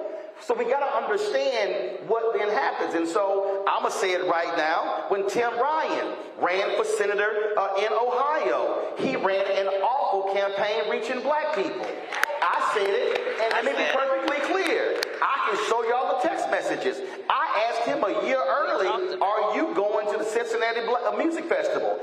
Didn't do it. I was like, bro, I literally said, I will bring my show to Ohio to talk about the issues. They never called. And so Tim Ryan, and look, I got his cell phone. He did not talk to black people because he thought the path to victory was talking to aggrieved white Democrats, and he got blown out because he, on election day, he now trying to call around to Cincinnati and Cleveland and other places, say, bro, you too damn late.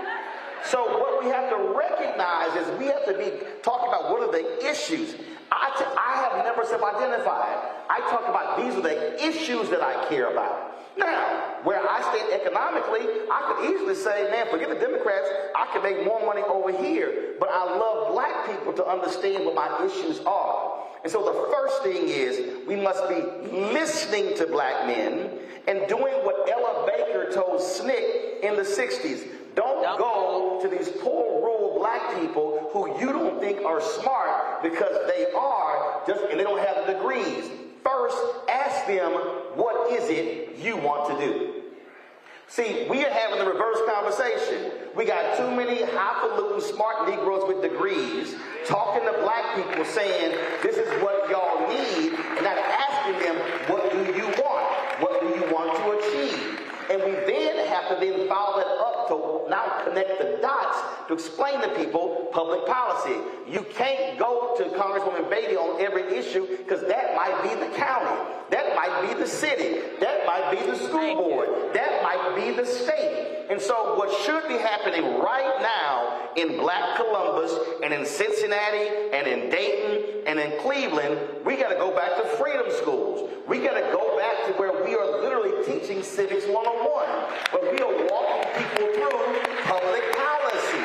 And once we do that, we now are educating people on really how politics work. So if there's a brother right now in Ohio who says, well, look, them judges, I don't care about all them black women Biden appointed, that has no bearing on me, that's an absolute lie, because these federal judges are ruling on congressional districts. These federal judges are ruling on issues. If you are a black man and you care about criminal justice, it was a white woman in Louisiana, a federal judge appointed by Obama, who said to Louisiana, remove those juveniles from Angola prison for the conditions, and you have 1 week to do it. But guess what? 85% of those juveniles were black. So when somebody says a federal judge has no impact, no. A ruling of one federal judge anywhere in America could stop public policy nationwide. One Trump judge in Amarillo, Texas, ruled against the abortion pill, and that literally stopped the access across the country. Again, how do you think long term? There are 930 federal judges. Biden and Harris is appointed about 150. Now, if Democrats win in 2024, the likelihood that Biden and Harris, if Democrats keep control of the Senate, are likely going to appoint another 200 federal judges. That's now 350. If Democrats win 2028, you're likely going to see another 200 judges. We're now at 550. How many federal judges did I say there were? 930. And so if Democrats win the next two presidential cycles, they will have appointed more than half of all federal judges in the country. If they win 24 and 28, you're likely going to pick up 2 Supreme Court seats if Alito and Clarence comes off. Now it's 6-3 conservative. Now it's going to be 5-4. The reason people who set out in 2016 because of Hillary Clinton, and I was in Ohio interviewing people who were like, yeah, I went ahead and voted for her. I really didn't want to. That's the same folk who are pissed off with the affirmative action decision, who are pissed off with Roe v. Wade. And I'm like, see, you didn't understand. Your willingness not to vote in 2016 because you didn't like her, didn't realize that those are lifetime appointments, and Republicans are purposely picking federal judges between the age of 35 and 45. Because they have a lifetime. Last point. Trump picked a white female who was 11 years out of law school, who had never been in a courtroom to be a federal judge.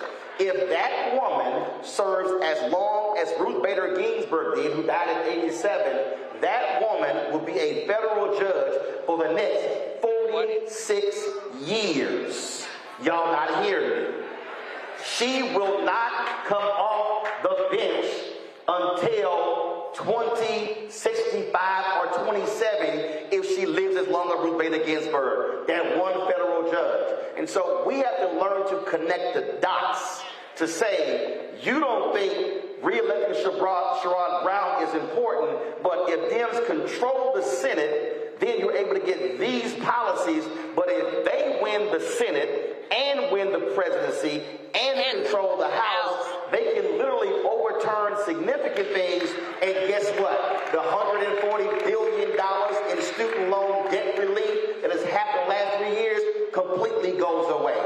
Any federal protection with voting rights goes away. Understand, the 8th Circuit in Arkansas has ruled that outside groups do not have the authority to file voting rights lawsuits, only the government. See, some of y'all look at me like, I don't know what that means. That means the NAACP, LDF, the Lawyers Committee for Civil Rights Under Law, or any civil rights group can file a voting rights lawsuit. That means that it will require only the Department of Justice. That's going to go to the Supreme Court. You just got a black district in Louisiana and a black congressional district in Alabama because the courts ruled that y'all were sitting here, it was racist against black people. A federal judge ruled last week Louisiana must redraw their state maps because they are impacting black voters. Understand all of this stuff stuff is connected. So you can't be in Columbus saying, man, we need more resources for our schools. But so if you're more likely to get resources through a Democrat president than a Republican who will send the money in a block grant form and will say, send this only to this area here. What we are doing is we're not walking people through public policy to get them to understand that if you sit out or you vote for this person, then what you don't understand is what are their policies. That is the mistake. And we've got to stop telling people, man, vote because somebody died for it. That doesn't work. And in fact, black pollster Terrence Woodbury, and actually I think when you spoke, again, language matters. Terrence Woodbury's research says do not use the phrase voter suppression. Right. Because when a black voter, young voter, 18 to 40, hears voter suppression, they think civil rights movement. He said, but if you say to black people, they're closing down voting locations, they're switching voting locations, they're getting rid of ballot drop boxes, they go, I'm against that. Say voter suppression, they think, oh, that's old stuff. So we've got to change the language and listen to our experts to now know how to communicate. That's why Terrence Woodbury and Cornell Belcher and other black pollsters are important, because they are doing the surveys and the focus groups to understand. Last point. Terrence Woodbury says, if you tell black voters your vote could make the difference between winning and losing, there's a 30 to 40% greater chance that they will vote. So you can't just say, we need you to vote. No, you have to say your vote will make the difference between winning and losing. And so that's why we have to understand the psychology behind voting, the language that we are using. We, even as black people, are using outdated language to communicate to a 21st century black voter who doesn't go to church as like we used to, is not listening to a pastor, but who is following social media, and they're getting bad information. And we got to understand, because some of y'all grandmas in the room been spreading some stuff on Facebook. I need to tell my mama, mama, check with me before you send any damn thing out. Because we are specifically being targeted with misinformation and disinformation, because Donald Trump thanked black people for not voting in 2016. And if any white nationalist says to black people, thank you for not voting, that's damn sure the person who we cannot vote for.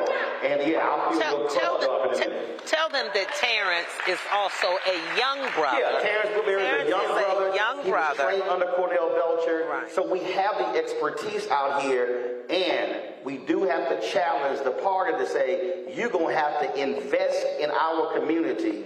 And I'm telling you, the way the game is played, the white media strategists, they make their money off of TV buys. So y'all ain't hear me. They don't make their money off grassroots. They get their percentage off TV buys. So they want all the money to go into TV and not on the ground. And understand, on the ground is how you win. If they lose, they still don't get their check. They can move to the next campaign. We lose, we literally lose. Y'all came to see a 5-time step. Rolling out of Congress. So, obviously, we're well past time, so I'm just going to pass it over to you to give some summary comments about, whatever you've heard, whatever you're thinking, whatever you're feeling, before we wrap this up. So at this particular time, just anything that is on your spirit, any areas that haven't been covered. There's a lot on my spirit, but I really want to appreciate people's time. So just summary comments and reflections before we actually dismiss people. I think Roland has said it all. It's important to vote because it makes a difference. In some places, one vote. A sister ran for Congress, put $2 million of her family's money in Florida. She won by one vote. Some places they flip a coin. Terrence did a presentation for me and members of our delegation 2 weeks ago. A young brother, Let me say, because in this audience, when you ask people to raise their hands from 19 to 35, they are no longer also party affiliated. They're issue affiliated. So they support issues where the environment is very big to young folks. So they speak on issues, and so we have to understand public policy. And I think nobody does it better than Roland Martin in bringing it down so we can understand it. So we have to do a better job of chats that gives our folks the information. I can't be an expert in the judicial system or as a doctor, but this is important, and I think tonight we all had a policy lesson, because that's what voting is all about, is making a difference of who's going to create a policy or take away a policy that affects us. So unlike the 18 to the 39-year-olds, we have to understand policy. We have to vote on the issues. And black people have historically voted on the issues. But when anybody can tell you in a party, if you take a senior citizen a glass of water while they're standing in line to vote, that will then be something you can be arrested for. So you better think about how you vote and the difference that it will make in our community. And lastly, thank you. Thank you for the support to tonight. Thank you for supporting Jewel. Thank you for supporting me. And we will all win when we all work together.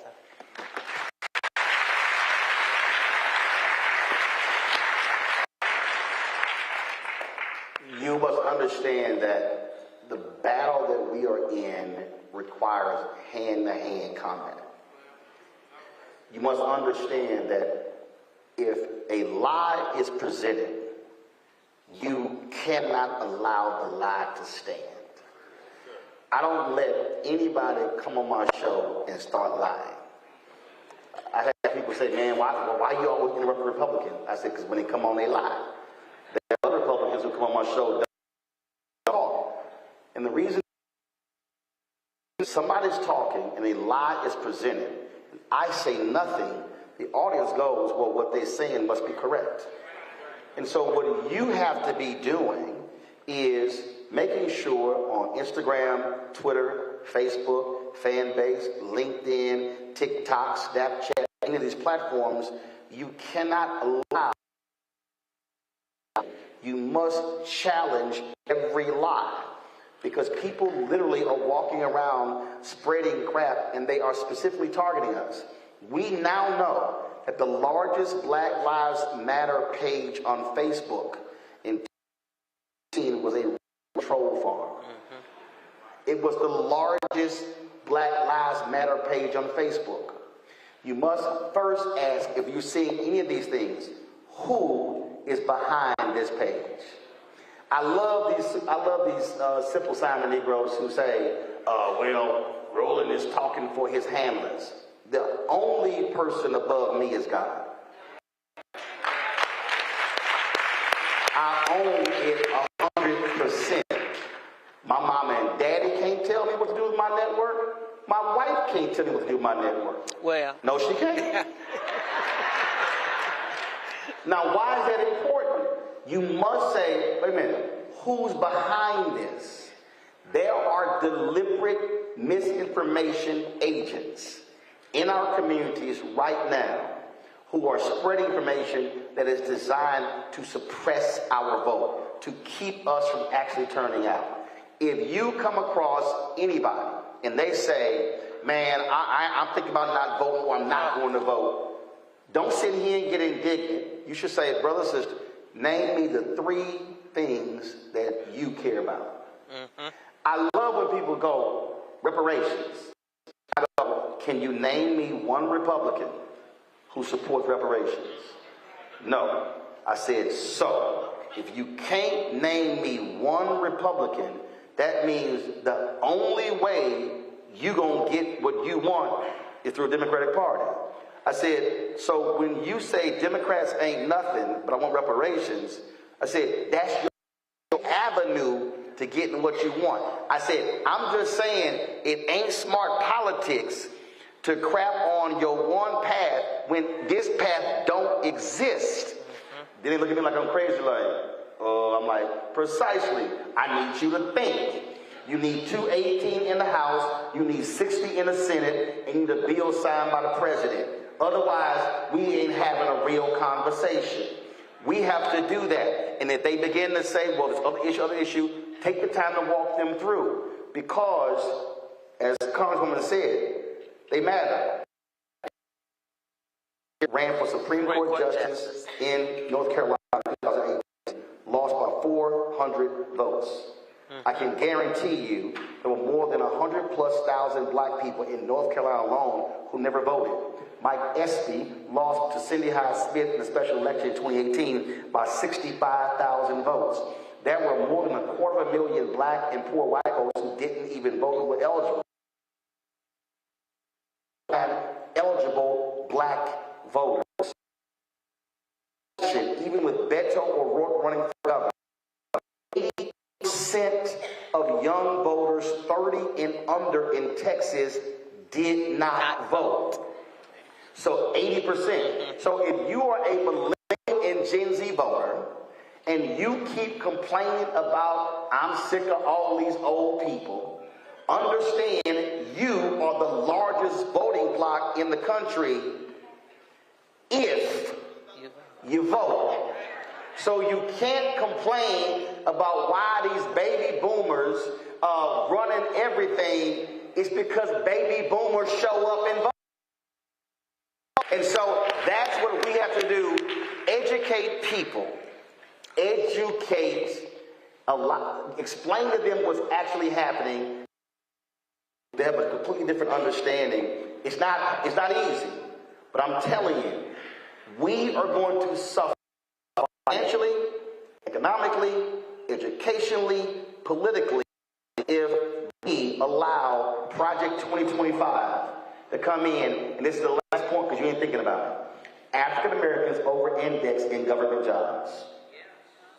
We have more African Americans who make six-figure in government jobs than we do in corporate America. Because that's been the place we need to get jobs. I need y'all to hear what I'm about to tell you. When a conservative fiscal Republican says, I want smaller government, that means they're going to cut federal, state, county, city, school jobs. If we disproportionately are in government jobs, when they say smaller government, they're cutting us. When they cut those jobs, we're not replacing those jobs in corporate America. And that's when the ownership rate goes down even further. Because in 2008, we lost 53% of black wealth due to the home foreclosure crisis. We need to understand who is going to be impacted. They are saying right now, we are going to have a requirement that any government worker must accept what MAGA principles, or we're going to fire them. Y'all ain't understanding me what's coming down the pipeline. This thing goes way deeper. If you thought you had 4 years of crazy from 2017 to 2021, there right now are well-funded groups who are in D.C. who are putting out something called Project 25 that is going to completely remap and reshape government. And I'm telling y'all, there's a bullseye on black people. Do not play games with November because they are not playing. Thank you. We actually be able to program now. I think this time I asked Brother Uchi to come up. Brother Uchi is the president of the Columbus NPAC. I gotta give you the mic.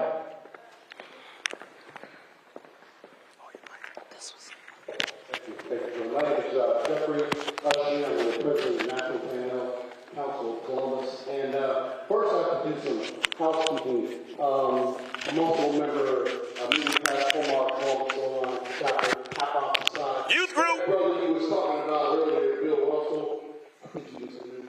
Also, everybody couldn't get in. Also, the young people, they were remiss.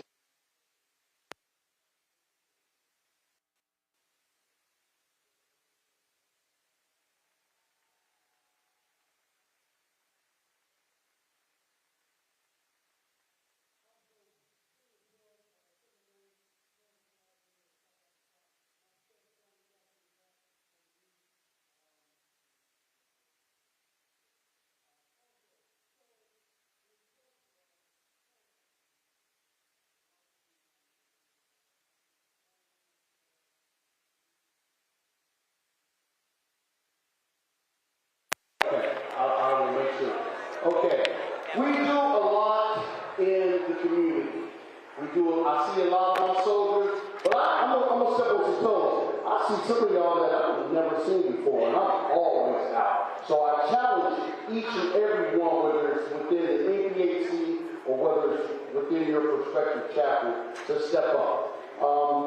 Being present means being active. Next Tuesday, we'll be right back here for a candidates forum for the county prosecutor's office. Everybody knows about the Casey Goodman case that's going on, right? That's the Frederick County prosecutor, okay? Know that. Know the things that impact us. Also, scholarships. Joyce is the ambassador for the Classic for Columbus. That's another way of impacting our community, giving scholarships to our youth. But the one challenge I'm going to ask all our NBHC organizations, we all have our youth organizations, Cadets, Alpha Esquires, Capital League. We probably all reach out to that 3.0 student. We need to figure out a way to reach out to that student that's struggling, that 1.0 student, that student that doesn't come to school. Those are the kids we really need to figure out. We need to get a new paradigm and figure out how to impact them. And lastly, just keep doing, being of service, and okay, you got a text about it. I think he did mention City Gamma Road, INS, and DOS chapters, and our Iowa 5 brothers. I mentioned that too. We're not going to do that. We're not going to do that. Thank you, Brother Woods. Also, I've known this gentleman for a couple of years now. We have suicide prevention. Black suicide prevention. So keep your eyes out for that. Thank you. All right, we want to thank Brother Lustre. Before everybody goes, who here wants to buy a Roland Martin book? We want to actually make sure that we sell some books tonight. All right, for all you folks that actually want to buy books, we're going to make some space for that. So you came here for a fireside chat with Roland Martin and Congresswoman Joyce Beatty. That's what you got. I apologize for the delay, but thank you so much. This is a consequential